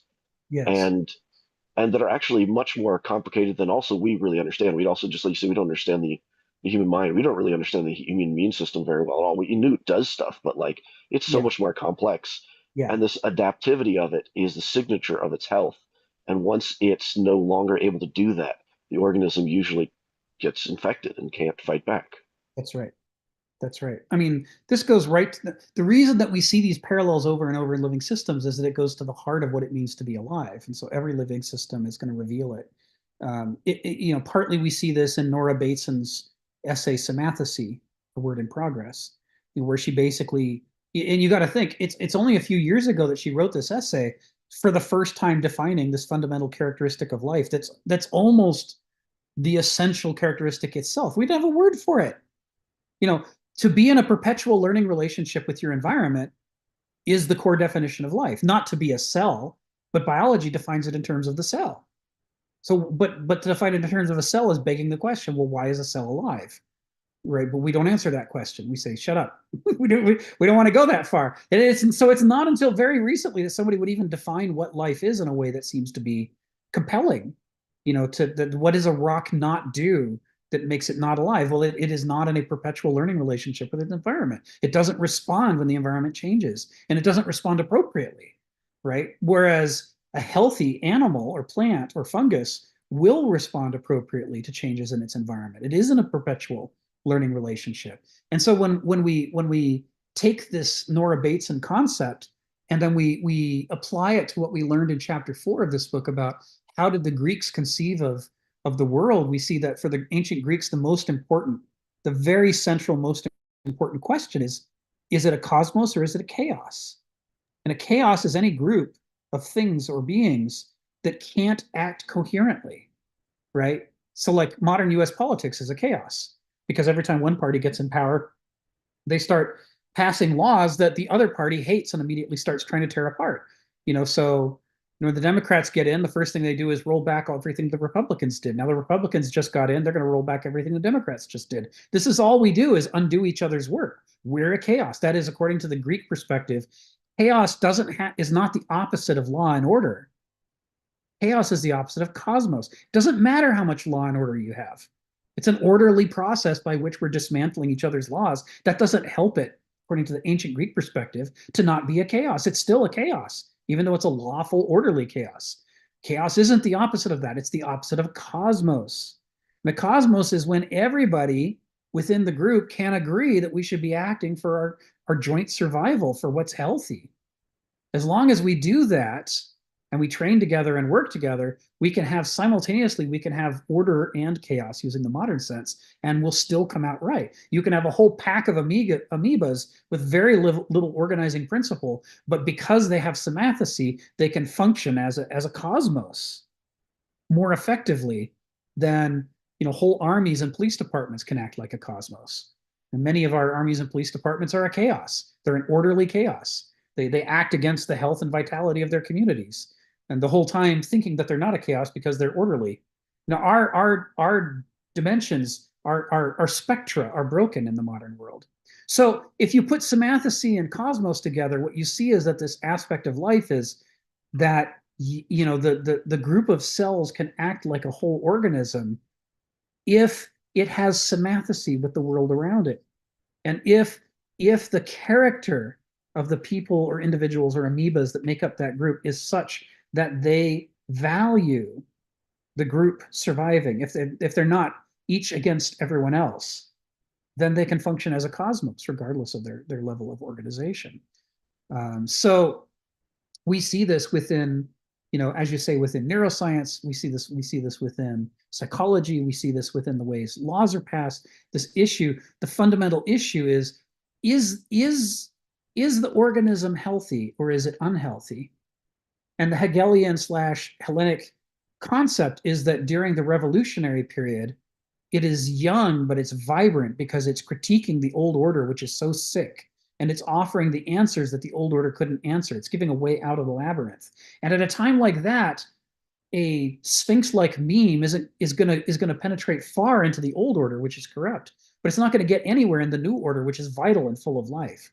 Likewise, in the flourishing stage, it's hard for a Sphinx-like meme to get very far because it's flourishing, it's healthy, it's doing great. It seems to be organizing the world as far as it can tell.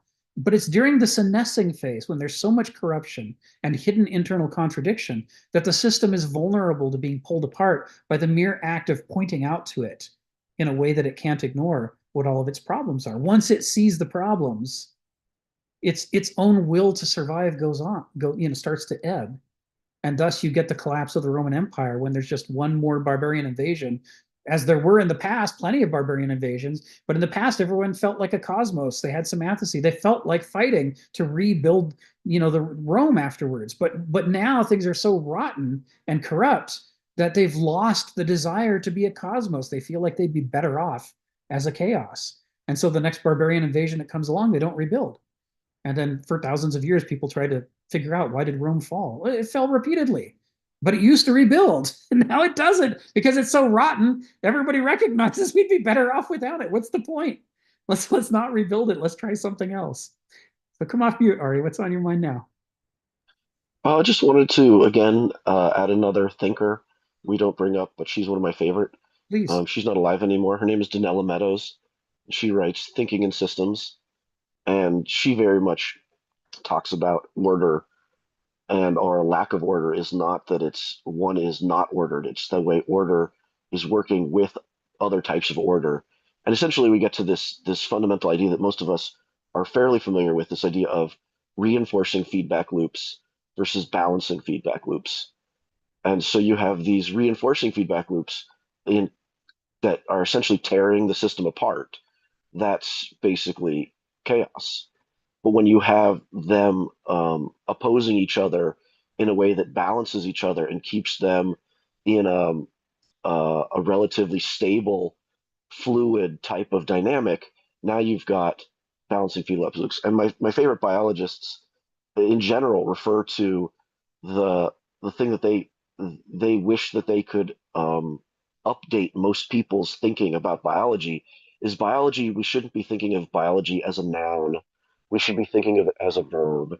And this is exactly what somaticity is. It's biology as a verb, a very complex verb, always in motion, always in process, always, in reflection to itself. Yes. Yes. Yeah. Yeah. I mean, I need to read Danella Meadows. I mean, I love the stuff I've read about her. Systems thinking is that's my bread and butter. I was raised It's a in, very short book, and it's called Thinking in Systems. And yeah, she I just love her because she's able to reduce it, but not too much, but it nails it. And she's often she goes thought to of the as the essentials. pioneer of the field. Yeah. Yeah. Yeah. And it's this is one of the things that has characterized the late stage of modernity is that our technological power grew to the point that we were creating systems that were so complex that our old way of understanding the world was inadequate to handle it. It's often said in the software world that there's a software crisis, and they use capital letters. The software crisis is what it's called. You can Google it, and the software crisis is the problem that even though hardware keeps getting faster and smaller and cheaper, software keeps getting more bloated and slower and more expensive. It gets harder and harder to pay programmers to fix the software. And there have been enormous amounts of money spent trying to address the software crisis and understand the problem. But at its heart, it's that beyond a certain level of complexity, success stops breeding success. It starts to breed failure. And it breeds failure because every time you succeed, you make a more complex system. And if the problems you're having are that the system is too complex for you to understand, then making it more complex isn't going to solve the problem, right? It's pushing it even further outside your comfort zone. And so you get these people who are just graduating with, it doesn't matter if they're graduating with a bachelor's, a master's, or a PhD. No matter what they're coming out of university with, they just lack the expertise in these dense, intricate, complex software systems. It would take them decades to understand them well enough to be able to, make big changes without breaking anything. And so these big software corporations get into problems where they're able to make systems too complicated for them to understand. This takes us right back to The Human Condition, right, by Hannah Arendt, where in the foreword she says, could it be that we who've become dwellers in the universe have created in ourselves the ability to do things that we're not able to understand, so that our ability to act in the world is more powerful than our ability to understand the world or our actions? Because that would represent a new stage of history, and it would put us into a crisis where we can't predict the outcomes of our actions, what's going to happen next. And she's writing this in reaction to not just, the Holocaust, although that's certainly on her mind, but, nuclear Armageddon, just all the craziness of the modern world that those of us in our generations now take for granted, as this is what it's like in the world now. We're in a world that's too complicated to understand, and it's rapidly becoming too complicated to change meaningfully. So if we find a problem in it that threatens our survival, we can't change it. We just have to perish because it's too big a problem and the system's too complicated. We don't know how to fix it anymore. This is systems level thinking, right? This requires systems level thinking, the kinds of things that Danella Meadows is writing about. James, come off mute. Tell us what's on your mind. Thanks, Luke. So do you think AI has become something like that, what you're just talking about, that it's become a systematic way of understanding the world and everything on its own? It has an agency that comes up with these answers, that we don't really understand how it does it, but it's doing it. Yes. It's smarter than, it's becoming, smarter than we are, right? As individuals. And so what's the answer? What's the solution? Are we losing control of a systematic of a technology that we don't eventually don't understand and can control? Yeah, software has had these recurrent fads. Donald can tell you just like I can. Decade after decade, there are fads in software, and the new fad comes along, and it has new terminology and a bunch of new books, a new certification. Everybody who wants to stay in the industry has to go do the new thing and learn to speak the new language and say all the new stuff. But at the end, after all of the promises that the new thing is going to fix all the old problems, you discover, no, we still have all the old problems. Now we just express them in a different way. And furthermore, the new thing has also created new problems that were not told to us by the people who advocated the new thing. So just a brief history of some of the things over the last 50 years. I'm sure Donald will recognize each and every one of these.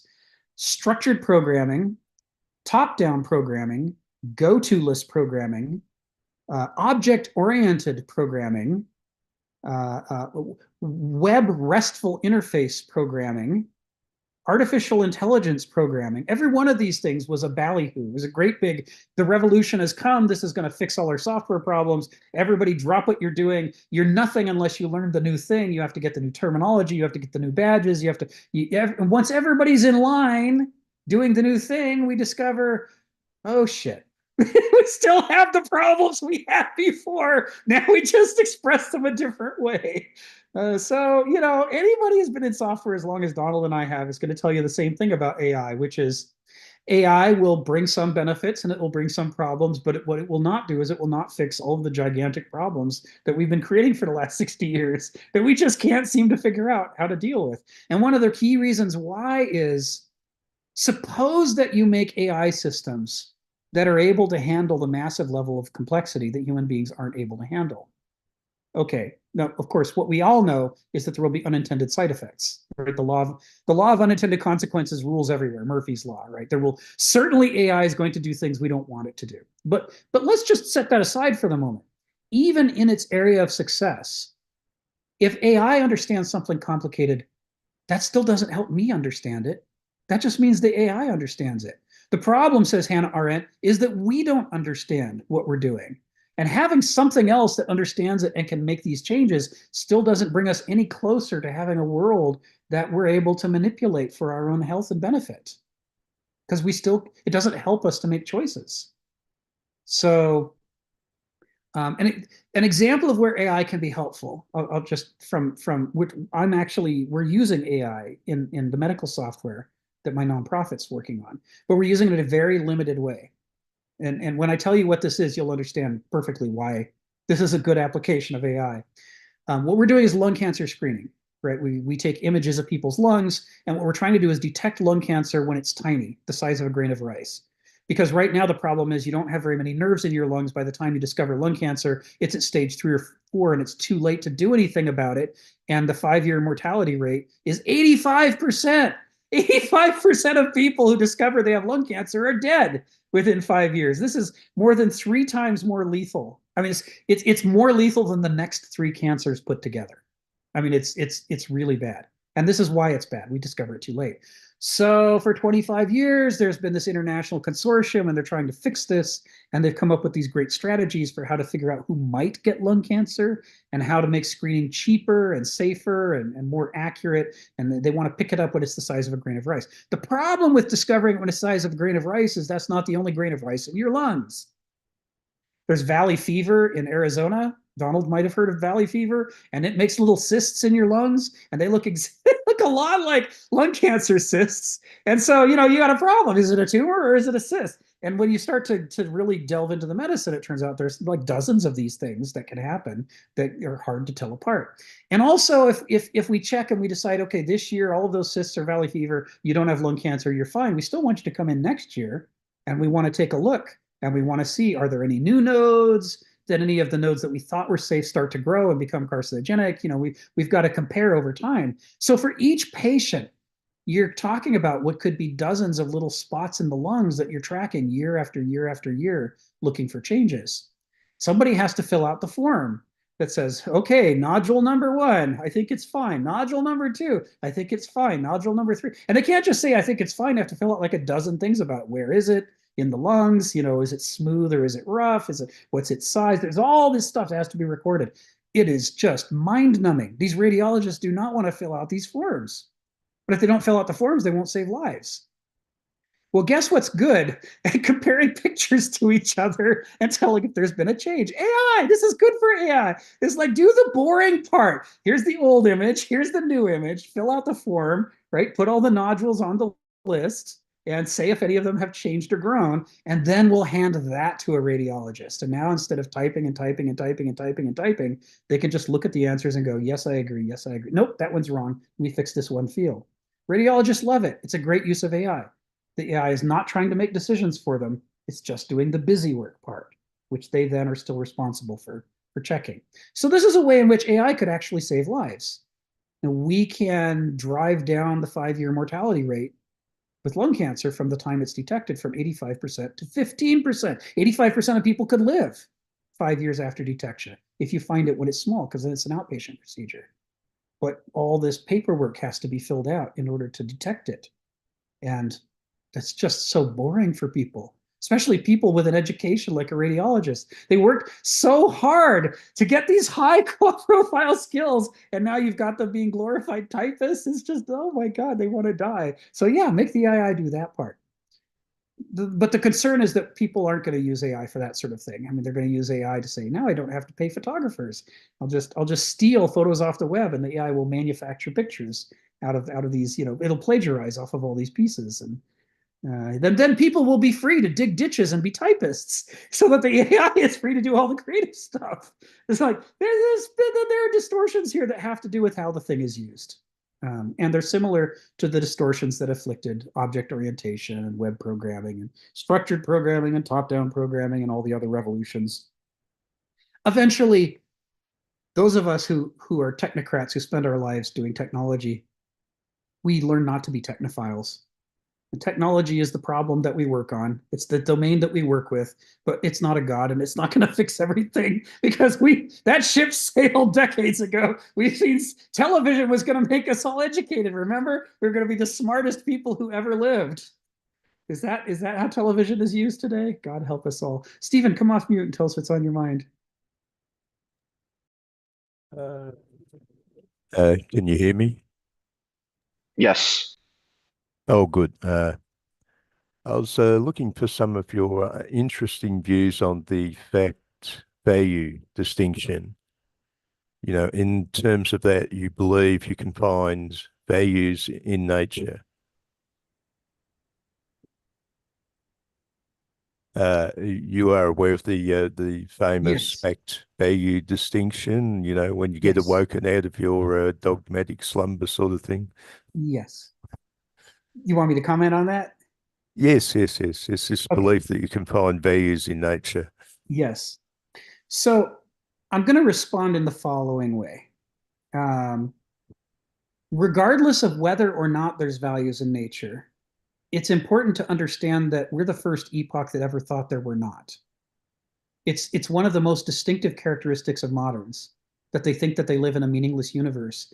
And what's important about it being meaningless is that we're free to dispose of it as we see fit. So this is what, for example, the Nazis said about the Jews. They have no meaning. We can dispose of them as we see fit. This is what, a petroleum corporation says about aquifers. They say that water is life stuff. That sounds like fluffy, subjective value thinking.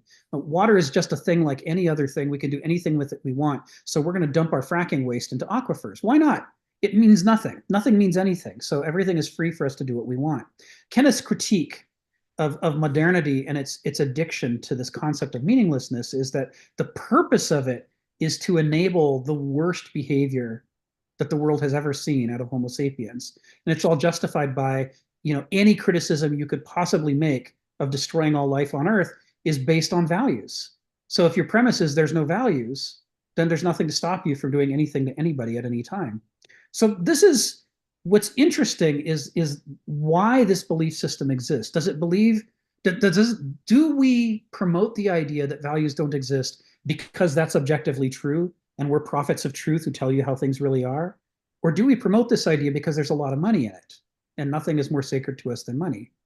The critique of people like Nietzsche and Kenneth Smith is this concept of a value-free cosmos, regardless of what's actually in the cosmos, is a critical ideological underpinning for the modern licentiousness, the nihilism. The other thing I'd say about this is that I'd quote Nietzsche. Nietzsche says there's precisely no such thing as a fact. He says everything we call a fact is something that, for value-laden reasons, we've selected out of an infinite number of other facts and brought forward as the fact we ought to be talking about or focusing on. And so Well, there's this always a context. well, this is connected with the distinction, God, man, and nature, and Yes. anthropomorphism versus nature. Now, the claim would be, as this mad ape creature that wanders around, we have values Yes. which are not reflected in nature if we separate ourselves from nature, you see. Yes. So man's this thing that's got these values, and then we look at nature, we see the lion eating the antelope, and of course we're quite shocked because we're imposing our human values on nature, Yes. our cultural values, because we can't absolutely escape from this. That's right. That's As right. human beings, we're to some degree always going to view nature through the human lens. That's right. That's right. Yeah, part of what makes this challenging is the ancient perspective on this would be that, of course, there's values in nature, but our challenge is that we don't know what they are. And we frequently ignore them in favor of the values that we wish were in nature. We project our own values on top of it. And so we get this mismatch between our values and nature's values in terms of what's supposed to happen next. Yeah, well, in this particular case, what occurs in nature are called facts. When we're talking about values, we're talking about those values like moral values and the things that we have an inclination towards. For example, it's a fact if we drink poison, we'll kill ourselves. So do you want to drink poison? Well, that's your choice. See, but the ancients would say it's not your choice. They'd say there's a difference between a cosmos and a chaos, and it's a value-laden difference. The cosmos is capable of acting in its own interest, in its health and vitality, and as a result, it goes on. It continues. But the chaos is not able to act in its own interest, and so well, it I becomes suppose the exterminated. ancients might have been aware of the fact value distinction, but they didn't have a problem because God made both. God made the facts of nature, Right. and Right. God's made the internal values. As you got Kant saying, I'm inspired by two things: the starry heavens above, the Right. natural experience, and the moral values within. Yes. So he makes that distinction as well. Yes. I'm, So I'm, I'm sorry, I have to be a bit quiet. I've been doing this Spanish Inquisition course. We're looking for philosophical heretics, so expect a visit at any. nice. Now, the point you're making is really important. One of the ways to think about it is that when you arrange nature, God, and man in the way that the ancients did, you don't have the problem with the fact value distinction that a modern has, because what is sacred and what is natural are aligned with each other. So values and facts are lined up; they're aligned. It's a critically important point you've made, Stephen. So one of the consequences of the medieval revolution, by overthrowing nature and saying that nature is not binding upon God, that God is an actus purus, a pure spirit, and that he's such a magnificent craftsman that the hule, the material of the cosmos, didn't constrain him at all. He could have made it do anything. He's omnipotent. And when you do that and you demote nature to such an extent, you now create a split between facts and values that didn't exist from the ancient worldview. And that fact value split in the medieval epoch is resolved by saying, well, God will tell you what the values are, right? And the facts are what they are because God wanted to make them that way. But when it comes to values, God's going to tell you directly what he wants you to do and what he wants you to not do. That sets up a problem that when the modern revolution comes along and dethrones God, now we don't really have facts or values, right? We still have facts. Well, what we call a fact is not what a medieval would have called a fact, and it's not what an ancient would have called a fact, because its relationship to value has been completely disintegrated in the modern sense. Yes, well, there's a separation, yes. The separation itself is this is a problem Kant's had with Hume. Yes.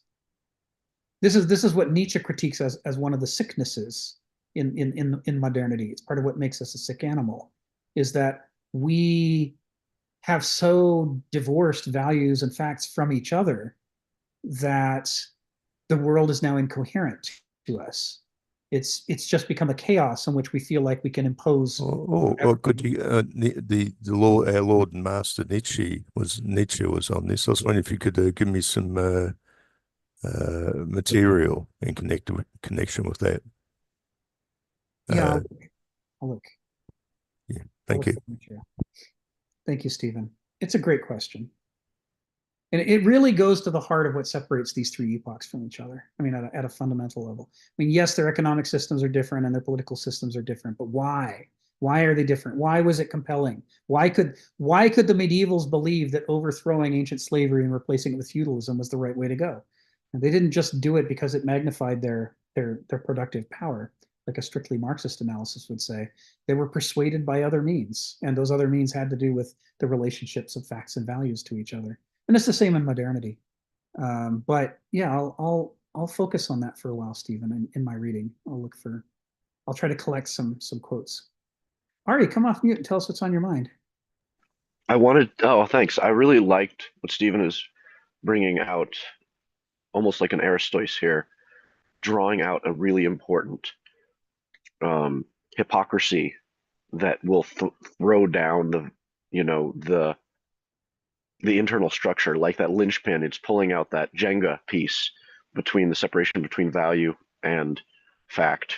And it's so ironic to think that is not even intuitive for us. Just shows how broken we are. Because from a natural point of view, I wanted to offer a hypothesis.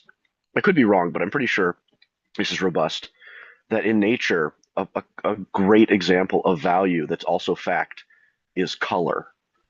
Color represents a specific bandwidth of light that is the most prominent bandwidth of light that comes from the sun. So it's the most available for our, getting through our atmosphere. And so therefore it's the most available, abundant. And you see that nature uses color as both a fact and a value. I mean, the way species mate, and that they're more colorful in summer and they're more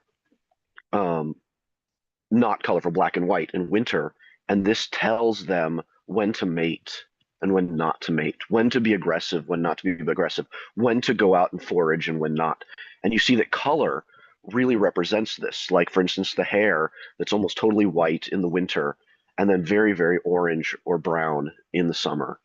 And this relates to all these chemicals too. We want to go into the effects of how much more dopamine or melanin and all these cool things. But clearly, to me, and also specific types of sound waves that are most abundant, right? Which we hear, these sensory inputs that, and I want to get to the idea that I think that is also what I would categorize that I hear when I read Nietzsche. When any of these guys are saying this, it's the decoherence is the lack of ability to put something in its environment as contextually meaningful.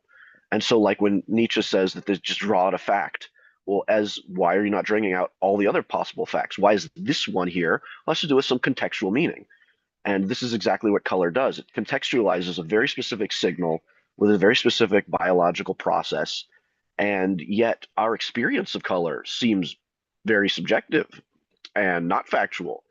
And it's also in a modern world where I've got to get $400,000 of the grant money. Color means nothing, right? There's no value to color, right? So it's all about the context. And as we reduce what you call flatland of certain modern things, value itself almost has no value, ironically, if you put it that way.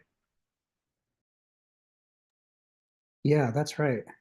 It's one of the things that I've been working on.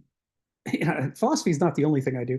Well, I've been doing more gardening, planning on our backyard and what we're going to do with it. We're pulling out a bunch of plants that we put in 22 years ago that are not native and they're not good for pollinators. They don't do any. They offer nothing. They might as well be asphalt. I mean, they're pretty asphalt essentially, and I'm trying to replace them with things that our native pollinators depend on. And I'm doing that because our ecosystem is in collapse in the Pacific Northwest. It's often described as a pretty, beautiful area, very, very central to nature and so on. But the problem is the places where people live, where we build our cities, we don't build in the mountains so much. We build down in the valleys. So the result is that the valley ecosystem, it was a separate ecosystem originally. It had its own plants and animals. And we've almost entirely, it's like 98% of it is exterminated. It's gone. It's just not there anymore because we paved it over. We built on top of it, and there was no other place in the world like it. So it's like there's an enormous number of butterflies and birds and plants that are barely hanging on, and some of them have presumably gone extinct already. So I'm part of a little initiative that's trying to encourage people to, when if all else being equal, if they just want something pretty in their yard, why don't they pick one of these things, put back one of these plants that native butterflies and bees need in order to survive, and we can kind of turn Seattle. It might be urban, but we could turn it into a park where these animals that used to live here could live here again. And in doing that, I'm having to dig through these relationships. When does this plant bloom? What butterflies, that lay their eggs on it and their larvae feed on it. But then when they hatch and when they come out of the chrysalis and become butterflies, they need a different plant. That's where they get their nectar. So if you only plant the nectar plant that the adults feed on, you lose the butterflies because they don't have any place to lay their eggs where their larvae can eat. But if you only plant the plant that the larvae grow on and you don't plant the nectar plant, then they grow up and then they die because they've got nothing to eat, so they don't reproduce and you lose the butterfly. If you don't do all the pieces of the life cycle and put them in together, you aren't reconstructing the ecosystem. It's a complicated problem.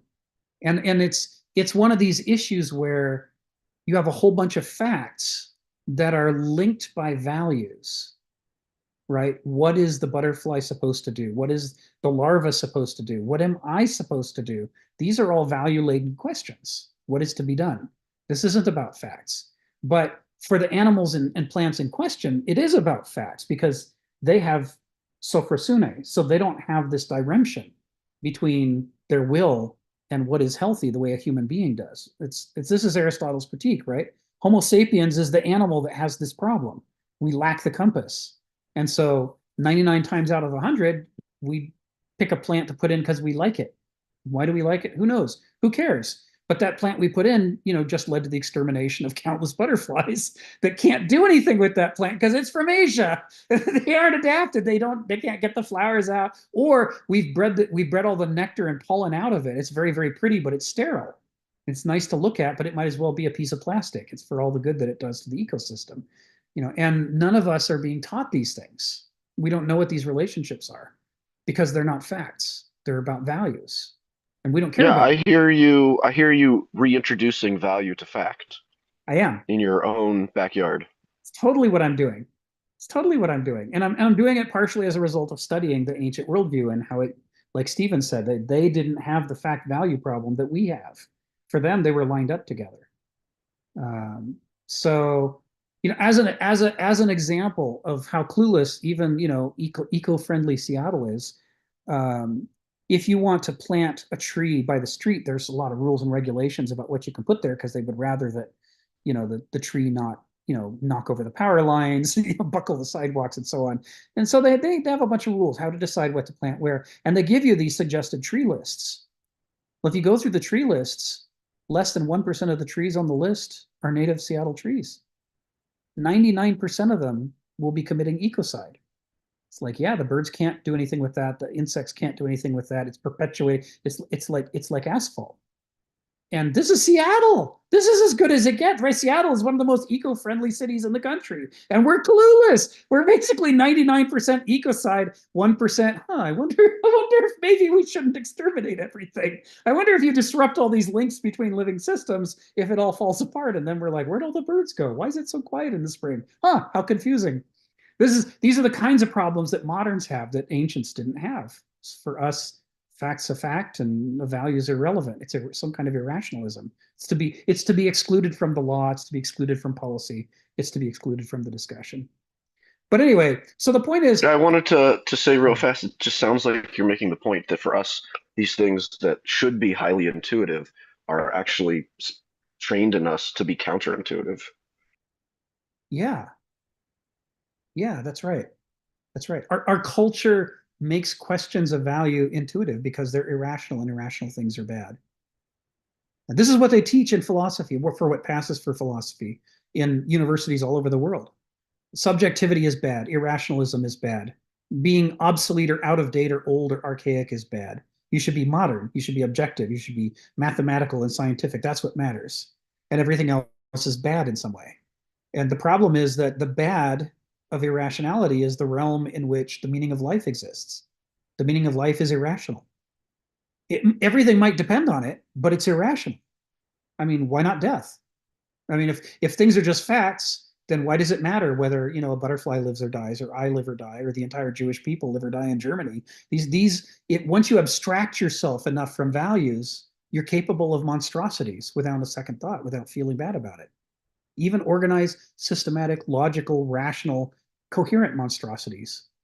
It's one of the things we talked about last year, is that without rationality and science and education, the Holocaust never could have happened. It depended upon science and industry. And Germany was the best in the world at those things. That's why it was so efficient at exterminating people. So rationality does not guarantee goodness. Facts don't guarantee good outcomes. They don't even guarantee practical outcomes. Once you unstring the bow of the human mind so that your all rationality is good and irrationality is bad, you've now lost the basis for making value-laden decisions. And without that, anything goes, including, extinction. I wanted to ask Stephen, I think Stephen's the one who often says that an ideology is always inherently flawed, and that it's basically what you're saying, that the more you get into an ideology, the more that you're building inherent blind spots. Yes. And that this is the real problem. If it was something that didn't have these blind spots, it wouldn't be an ideology. It's almost inherently not possible to be that object, that thing, that conceptual framework based on words. That and that hyper rationality is exactly that type of education. Is maybe we would call, the other type of education is brainwashing, that really forces, yeah. But is that correct, Stephen? Stephen, you're the one that often, I wouldn't mind hearing you comment again more about the self-defeating nature of ideology. Yeah, go ahead, Stephen. Not so much, I didn't use the word ideology, but that could be a good comparison. It was Goethe's point that we obtain a lot of knowledge by generalizations, by categorization. And this is beautiful. It's made us leap past everything. So you think AI is an extension of this hyper-rationality? Well, sure. It's made us leap past everything and get to the moon. Yeah. Right. Yeah. And so this is Arendt's critique. There's a problem with generalization, though, and that is because you use this method, which works very well on a lot of things. Yes. There's gaps. For example, you see a tree and you don't explore that tree in every detail. Eventually you must say that's a tree and move on. A generic tree. It's just timber. It's a resource. Yes, this generalization, of course, creates the gaps, the lacunae. We've missed things. Yes. But we can't actually exist as we do without employing generalizations. It's simply a warning. This might have been the problem of Oedipus. Yes. Yeah, I think, Stephen, you'd agree, kind of core to your critique of rationality is that rationalists believe that they're seeing the world the way that it is. But what you're noticing in rationality is the workings of what's essentially ideology, even though they don't recognize it as such. The idea that only the rational is good is an ideology. It's a value judgment, and it creates lacunae. Well, yeah, it's a difference between ideas and reality, in as much as us mad apes can observe the difference between ideas and realities. When they said the idealists dismiss reality, I'm not quite sure that is actually the case. What the idealists were saying, that our ideal model that we use to describe reality is very powerful. For example, am I looking at reality? Well, I can have a dream and I can talk to people in my dream. Were those real people? or was that the model that I was creating in my own mind? Yes. This is sort of a problem. Okay, thank you. You think religions are forms of ideology, or they incorporate? Of course, the popular religions are ideologies. Yeah, we have Yeah. beliefs. Yeah. We have lots of beliefs. We have beliefs we should be nice to each other, which is a fair enough social belief if we live within a society. Mm. There's a problem with going around murdering each other unless you're Vikings, in which case there is still a bit of a problem, but not as much as problem as exists in Christianity. You know, you come along, you preach Christianity to the Vikings and you say, thou shalt not kill. And the Vikings give you very odd stares. You're like, I'm pretty sure that's not right. I just killed this morning. I feel great. Well, this was a culture where it hurt you if your family members or your friends were killed. That was horrible. But when you killed your enemies, I've just had a great day. Exalt. Whereas Christianity came along and said, oh, well, to kill your enemies is bad as well. Yes. Except when it's an unfortunate necessity, like in the Holy Land. Yes. Yes. Okay, we've got all these problems here. Thank you. Thank you, Stephen. And I guess the Hegelian critique, which most people who read Hegel miss because of the terrible translations into English, is that the ideological function in Homo sapiens is the same function as the intellectual planning, rational function. They're the same function. Every act of modeling is an ideological act. And if it weren't for that, we couldn't think at all. We'd be trapped in the experience of life like an infant. So the very process of beginning to become thinkers is a process of becoming ideological. Ideology is woven throughout the very architecture of the way we think. So people who think that they're going to purify themselves and say, well, you're ideological, but I'm not. The Heraclitean critique is you're deluding yourself. You're a sleepwalker unless you know. It's like being an alcoholic and thinking that you're not. If you're Homo sapiens, you're ideological. That's how your mind is structured. And thank God, because that the ideological part of your brain is what makes it possible to think about tomorrow or next week or maybe some things you want and some things you don't want. That requires that function of the brain. It's just that you shouldn't treat that function of the brain like a god and trust everything it tells you. Well, there's those people that say that they understand nature Yes. from this our anthropomorphic position. Oh, I understand nature, but to some degree, you're always projecting upon nature your anthropomorphic sort of position. Yes. This is a feeling I had when I was a kid. I went out outside the house and made a little tent in the backyard and thought, well, what would it be like to be really with nature? And I realised, well, yeah, nature is something quite outside my human world.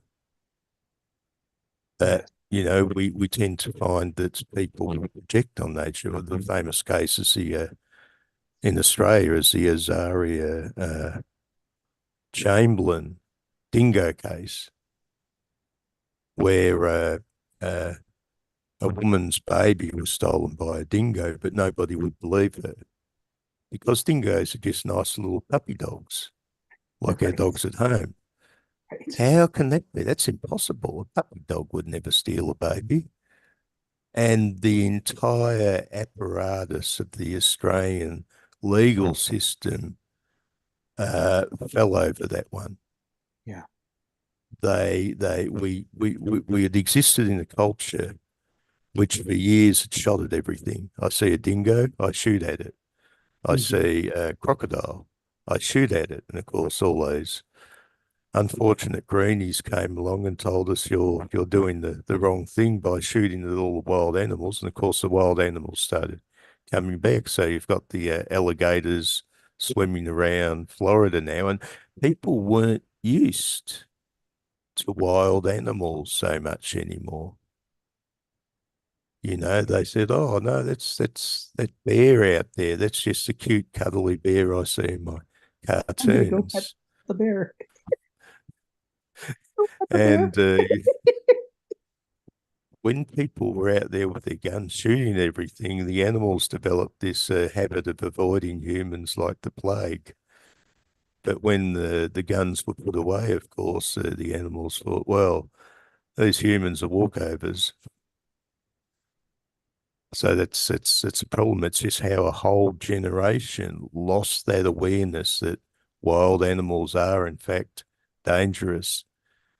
Be careful. It's like the difference between a wild cat and a domestic cat. Yeah. You know, if you remember, you know, Wile E. Coyote, the absolute worst plague he could bring forth was the wildcat.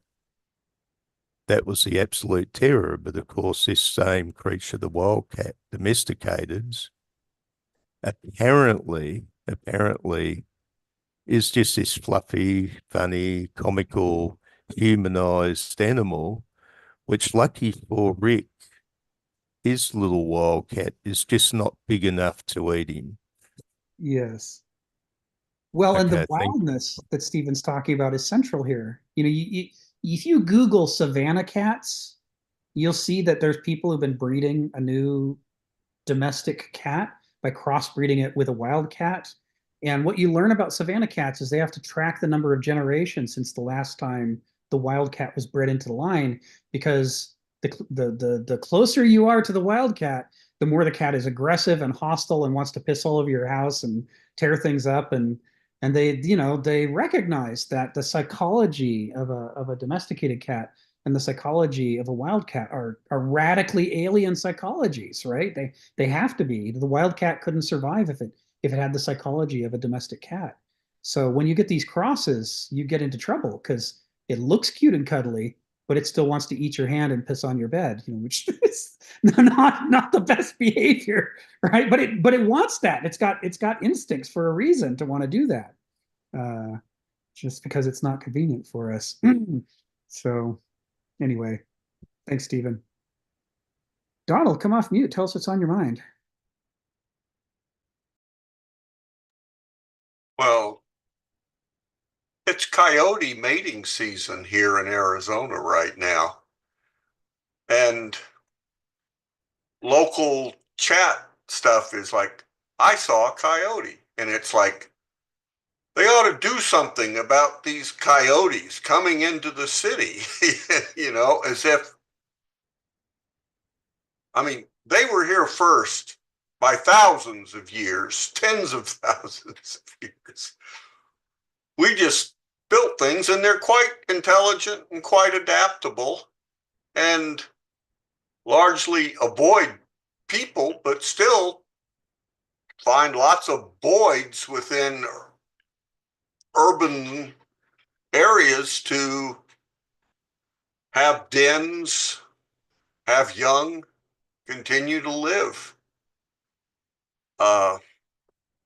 They do like little cats, though. You know, you should constantly see it's keep your pet indoors warnings. You know, the coyotes are roaming at night. Yes. But you know, I actually would like to have been able to think of something good to say or important to say about facts and values, but this is a conundrum. So if the rest of you would continue to talk about it, I'll continue to be just stunned by how we go. I think my inclination is to treat this latest salvo from Stephen the same way that we've treated his earlier salvos, which is this isn't something we're going to resolve in one session. This is a potent theme, and we're going to come back to it week after week after week. So I think every one of these sessions, just like centripetal and centrifugal, or Joe, just like agency and contingency, you know, each of you guys is bringing something that we use as a new set of ways to question the material. So we'll be doing that with fact and value. But for now, I can take us back. I'm hearing Sharon in my head. I'm going to take us back to the text. So let's go to paragraph 12, sentence 4. Right. This is after the discussion of the high shall be made low and the low shall be made high. And this is again about the patristic critique of ancient civilization and its defects, using its own value system against it. And Kenneth writes, for all that is worldly is temporal, the evanescent issue of the day, spent and lost in the very processes of living. This is the Christian critique. And that includes the pursuit of excellence in the way that the Christians are delivering it. The early Christians are delivering this criticism against the ancients. This kind of a critique would not have been, received well before the Peloponnesian War by the Greeks. It wouldn't have been received well by the Egyptians when they were making their amazing pyramids. When a civilization is at its pinnacle, it doesn't, you can say everything you do is futile, but it can say, I just built the pyramids. Screw you, buddy. I have the biggest armies in the world. Of course, everything's not futile. You would say that because you're a loser, right? This is what civilizations say about these sorts of critiques when they're in their flourishing or revolutionary periods. But this isn't being delivered to those people. It's being delivered to Rome, late Roman Empire. Their borders are shrinking. They're having to give up provinces. They have a whole string of mad emperors and corrupt emperors, and obviously not a god, but claiming to be a god emperors, right? They're unable to maintain their aqueducts and roads, some of which are beginning to fall apart. They can't even pay their soldiers consistently, and some of their veterans are beginning to rebel.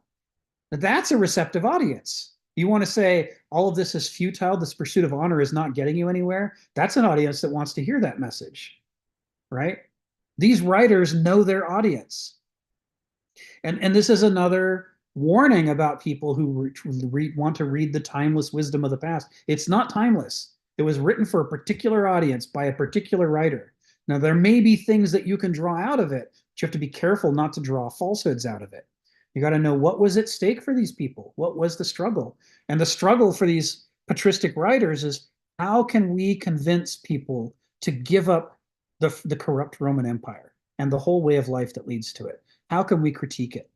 And we'll do it by upping their own critique of mortality.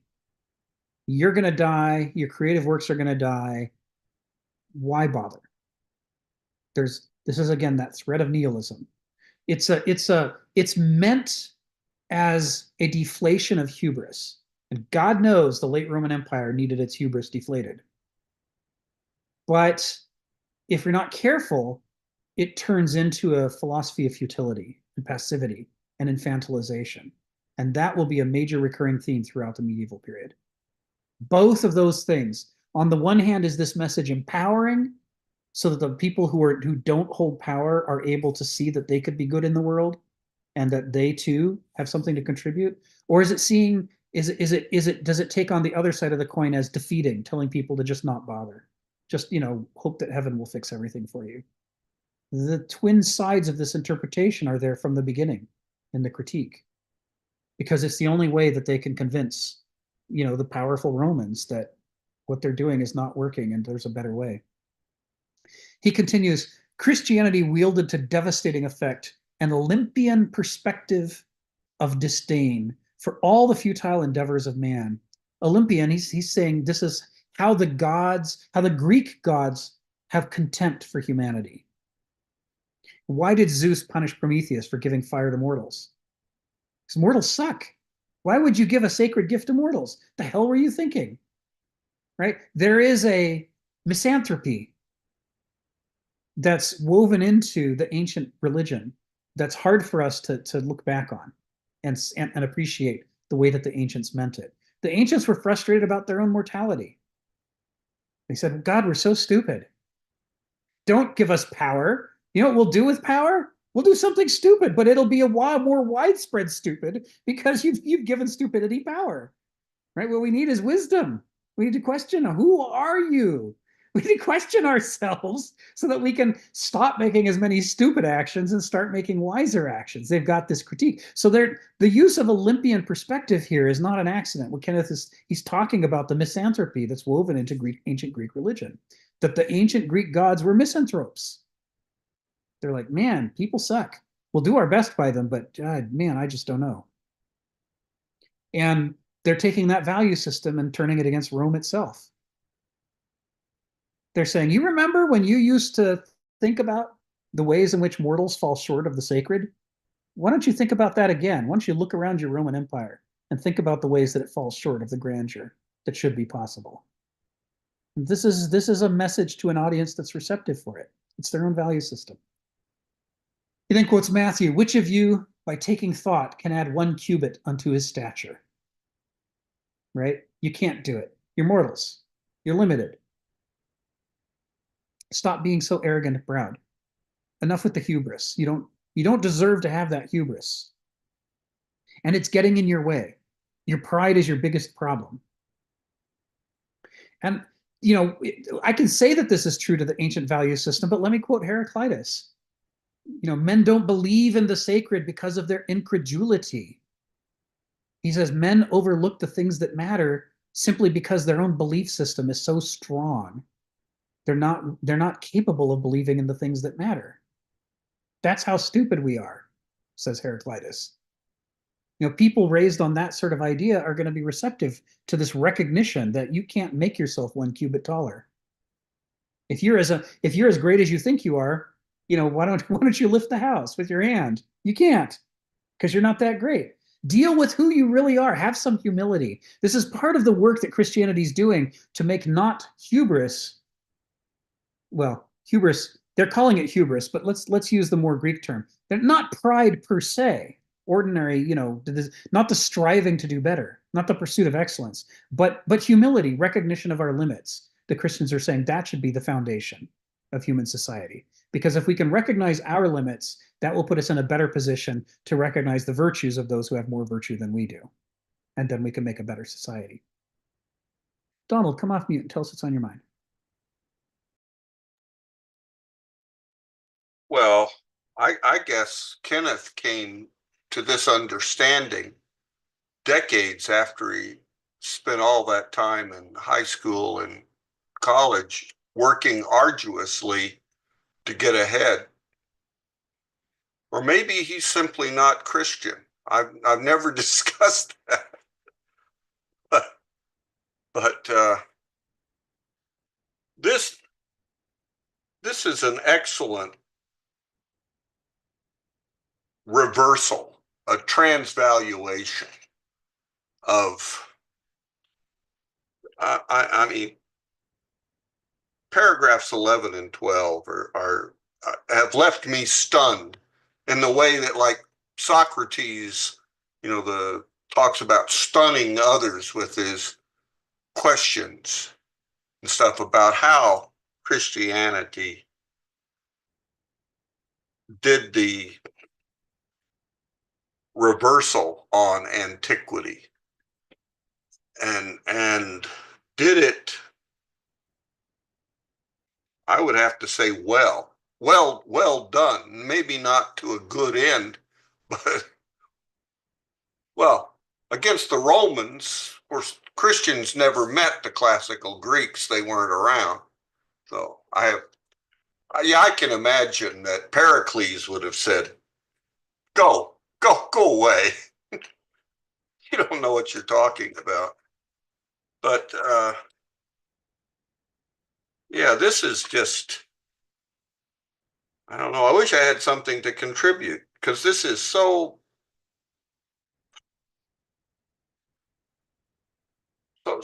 well presented by Kenneth, and summarizing how the Christian, I mean, the classical Greeks already had this idea of the idiot, the idiotes, the person who they thought was wrong to be, because they were immersed in the world in a bad way. They were always, it's all about me, me, me, me, me.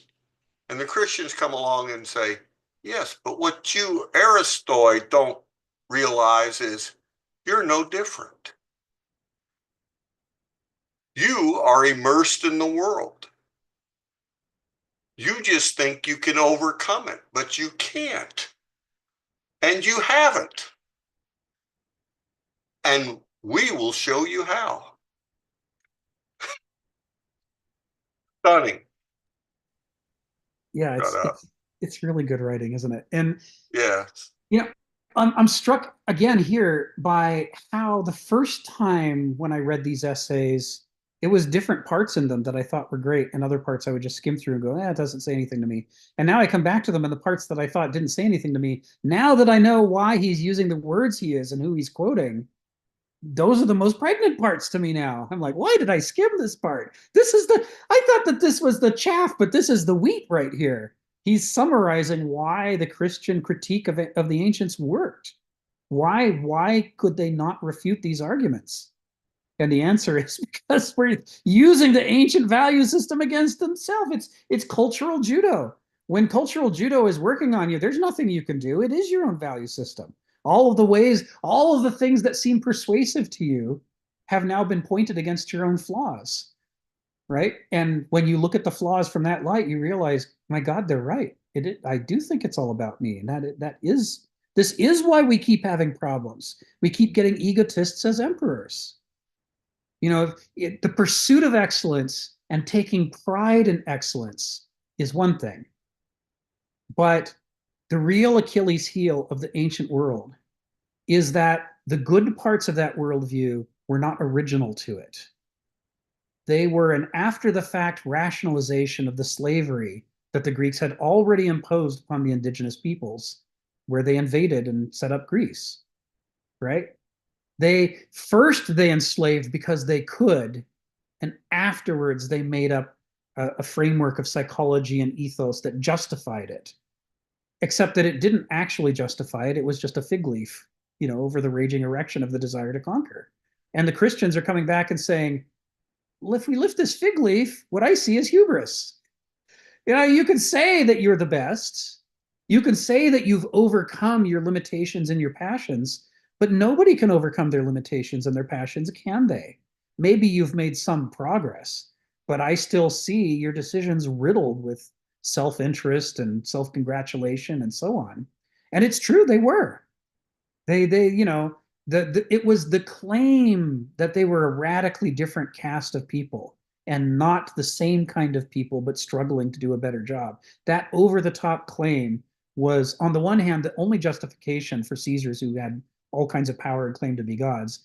And on the other hand, for how rigid the caste system had become by late antiquity.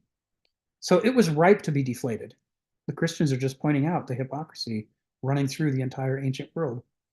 And once you see it, you can't unsee it. According to the ancient worldview, moderns can read this stuff and miss everything. It's like, I don't know what either of these groups are talking about. I don't have their value system, and I don't have their value system either. So I don't see how this is a critique of that. But certainly the ancients understood exactly what was being said to them by the medievals, and they may not have liked it, but they couldn't deny it. It was, the early Christians were putting their fingers right on the painful spot in the architecture of the ancient worldview. Stephen, come off mute. Tell us what's on your mind. Possibly slightly off subject, but is dealing with these epochs. And one thing I've noticed, of course, in these historical epochs is we come to the axial age. And I think I pointed out the Legion of Sinaway, the Egyptian before, that he had a radically different. He was pretty sure what was good and bad in life. What's bad in life is being clubbed over the head by a Libyan raider. What's good in life is having a nice house beside the Nile, you're friends with the pharaoh, you're in high esteem, you have a lovely family, and best of all, you're having a glorious tomb to your afterlife being built there in the distance. That's definitely good in life. Of course, when we come to the axial age and we come to a type of rationalism developing, we encounter skepticism. Ecclesiastes is an example. Okay, you might think you're on top of the world, you've got all the slave women, beautiful farms, but it's all really vanity. It's nonsense. And here we see what became so much the vogue in this later Christianity. These are the vanities of the world. Christianity was quite happy that we were skeptical about worldly things. Of course, it didn't want us being skeptical about the godly things, because then you got a visit by the Spanish Inquisition. They still saw it as very important that people had,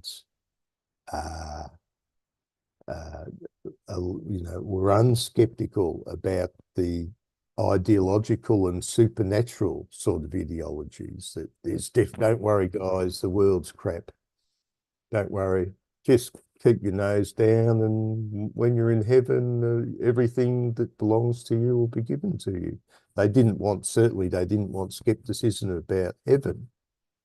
They only wanted skepticism about the world. But the Christians, part of the reason I think that this Christian part of the world became so powerful just could be due to the Christian church. You look at other cultures like the Buddhists, they're filled with skepticism towards existence. But Christianity said there are important aspects to existence, and your moral actions in the world are important. And for example, the Buddhists would say, get this attitude, the Christianity's banned the concept of reincarnation, because they had the idea, I have heard it said, they had the idea that people would start thinking, oh, I can just leave all this self-improvement that gets me into heaven to the next incarnation, you see. Whereas the Christians would say, that you're right on the spot now. You make the choices now between eternal damnation and eternal life. You're making them right now. And this very sort of presence might have been the thing that made Christian Europe so powerful that people were thinking, oh, I've got to be, a man of the moment. I can't just leave it to a next life, because there are no next lives. I've got to work it all out now. So this is this question of skepticism throughout history, and how being skeptical about different things became an issue. So we're dealing with the medieval epoch where skepticism of the worldly is fine, but not moral improvement. Moral improvement is something not to be skeptical about. It has a real value and it determines everything. But of course, we've come into an age which is skeptical about moral values. Thank you. Thank you, Stephen. I've got nothing to add. That was perfect. Thank you. James, go ahead. Oh, thanks.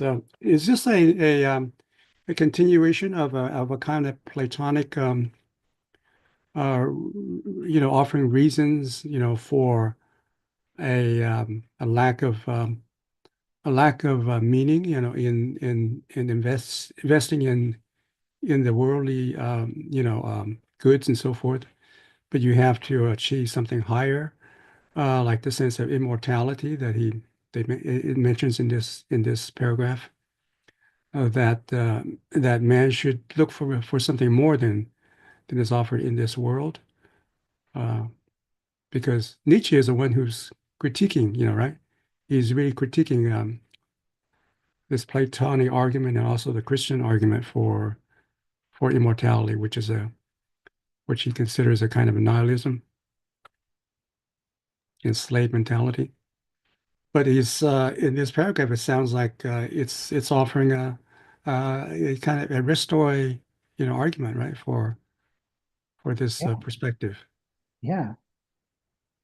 Yeah, you've got people wielding kind of eristic powers against the civilization that claims to be founded on eristic principles, and showing that it's falling short and is inadequate. And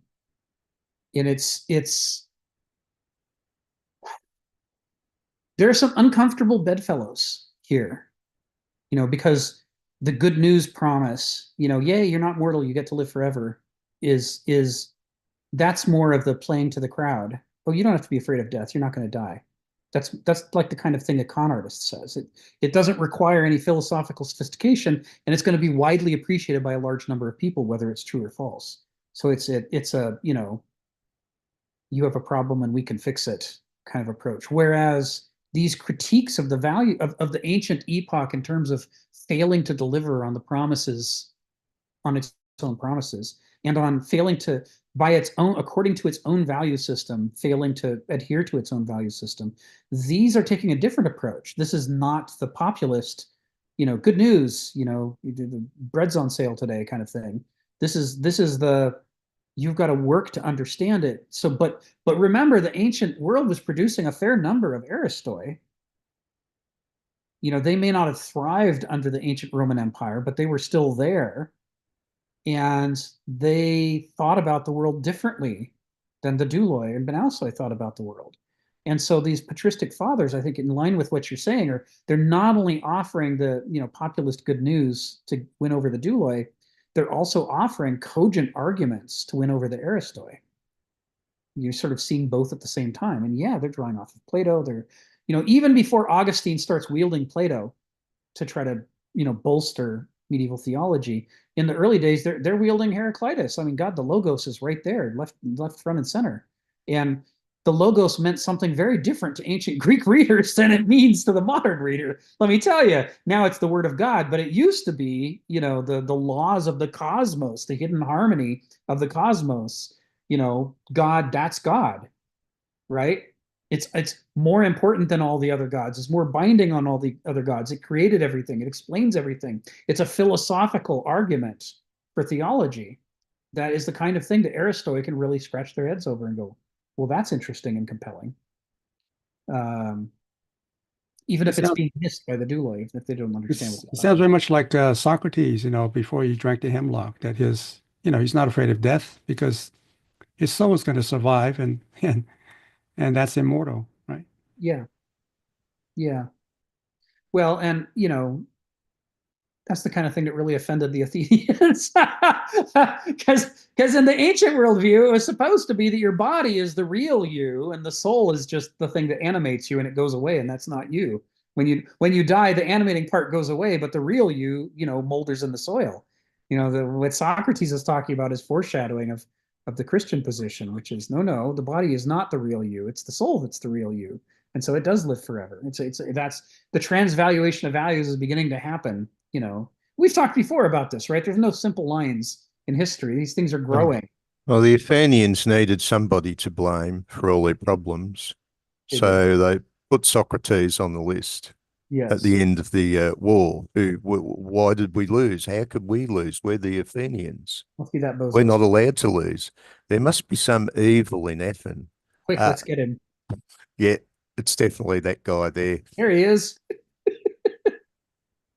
Yes. Kenneth continues, men cannot look to other men for their ultimate standards of what is good or right, which this is the Christian argument, right? The early Christian critique. They're saying if they could, we wouldn't have this corrupt ancient Roman Empire, would we? I mean, this is what happens when you look to other people. Their self-interest and their stupidity cause them to guide you incorrectly, so you can't rely on that. It continues, and they cannot expect help from others in the rigors of soulish obedience. What you do in your soul in the dark of the night, what's actually in your character, is not available for other people to help you with. It's a private concern. So this focus, this shift in focus to a personal relationship with a personal God who can save you or damn you, this is this is helping to erode the bonds that link the timocracy together. Remember the beginning of the paragraph? We were talking about, Plato says that honor, the respect of your eristic peers, was what was binding together the structure of governance in the ancient world. But now we're eroding against that, saying you can't trust what the other people are saying. And also the thing that you most need to struggle with, your inner character, they can't see it anyway. They can't help you with it. It's just you and God. So why are you relying on the people who can't help you? He continues, human communities certainly cannot provide immortality for any good or great accomplishment of an individual, inasmuch as they themselves have no immortality to give. Why would you expect your name to live in immortal fame among mortals who are going to die anyway? Only God He has immortality. He can grant immortality. These people don't. So again, why are you sucking up to your, supposed peers? It's your entire framework of governance is flawed. Everywhere you're looking for values is flawed. And once you put it that way, it's sort of you can't stop seeing it. You can see the flaw. According to the ancient epoch's own value system, its governance system wouldn't work. And that gives them a way to explain and understand the futility that they're experiencing emperor after emperor after emperor in the late Roman Empire. Joe, come off mute and tell us what's on your mind. And welcome back, man. It's great to see you. Yeah, no, I mean it's been a journey actually. I've had a couple of interesting weeks. So no, I mean I'm just really quickly, I mean the thing that really does come to mind here, I think about it in terms of like what Marcus Aurelius's ideas, like with when he talks about people like Alexander and how they're dead. Essentially these are not individuals that you can really hold up in adulation. It's not. But the whole point of Stoicism in this regard is actually it's an internal journey. It's an internal journey to your character, where it's not necessarily, it's like your relationship with other people, not necessarily, it doesn't go through God, right? So, but it's a personal journey. And that's the key, right? So that each, in this is the whole point of meditations and managing your character. So it takes that away, it takes that personal journey away, where you're now just only kind of focused on whatever you're being told to do, which actually could lead to a lot of negative outcomes, especially when you're just essentially outsourcing any kind of autonomy that you would whatever autonomy that we do have. So anyway, it really does remind me of his book on his meditations. Yeah, me too. Yeah, it's right on the money. And it's one of the things people often don't realize about the late ancient epoch is that mystery religions had been a going concern for many centuries by the time Christianity came along. I mean, the Orphic religion, the Eleusinian mysteries, for that matter, the Pythagorean mysteries. There's all kinds of mystery religions running alongside the Olympian religion because, as Cornford argues in Thucydides' Myth Historicus, the Olympian religion wasn't deeply satisfying. There was an older stratum of ancient religion involving daimones that was far more explanatory and satisfying. This idea of 12 Olympians and each of them represents part of nature. It worked for a while, but he says by the time Thucydides is writing the history of the Peloponnesian War, Thucydides isn't the only major Greek intellectual we would call him maybe an agnostic or an atheist or something. Except that, as Cornford points out, he's only an atheist toward the Olympian religion. He's not an atheist towards this deeper stratum of daimon religion and character and the cares and how they affect us and Plotos and Penia and so forth. So you can see how there is the mystery religions go back as far as the Olympian do. They go into the depths of time. They're running through this whole thing. Christianity essentially offers itself as a new mystery religion that's going to deal with your inner character. It's going to take you on a night journey into your ethos, and who you are and how you got this way, and what does the future hold. And that's really appealing at a time when you don't feel like you can trust the emperors, you don't feel like you can trust the army, you don't feel like everything around you doesn't seem to be working. You turn inward, right? The owl of Minerva takes flight. So I guess next week we'll do sentences 7 and 8, but we've made great progress. We got through paragraph 11 and most of paragraph 12, and I think the core message that Kenneth's writing about here is right on. He's showing why this was such an appealing critique, why the ancients would turn and say, yeah, we need a revolution. We need a new way of thinking of the world. So I hope y'all have a fantastic week. Like Ari always says, this is one of the highlights of my week. I just love it. And I miss people when they're not here. So yay, Joe. And I miss you between sessions. So Yeah, I miss you guys too. So we'll see you all. Have a nice week. Have a nice week. You. Thanks so much, everyone, for the delicious conversation. It's really delightful. Mouth watering. Bye.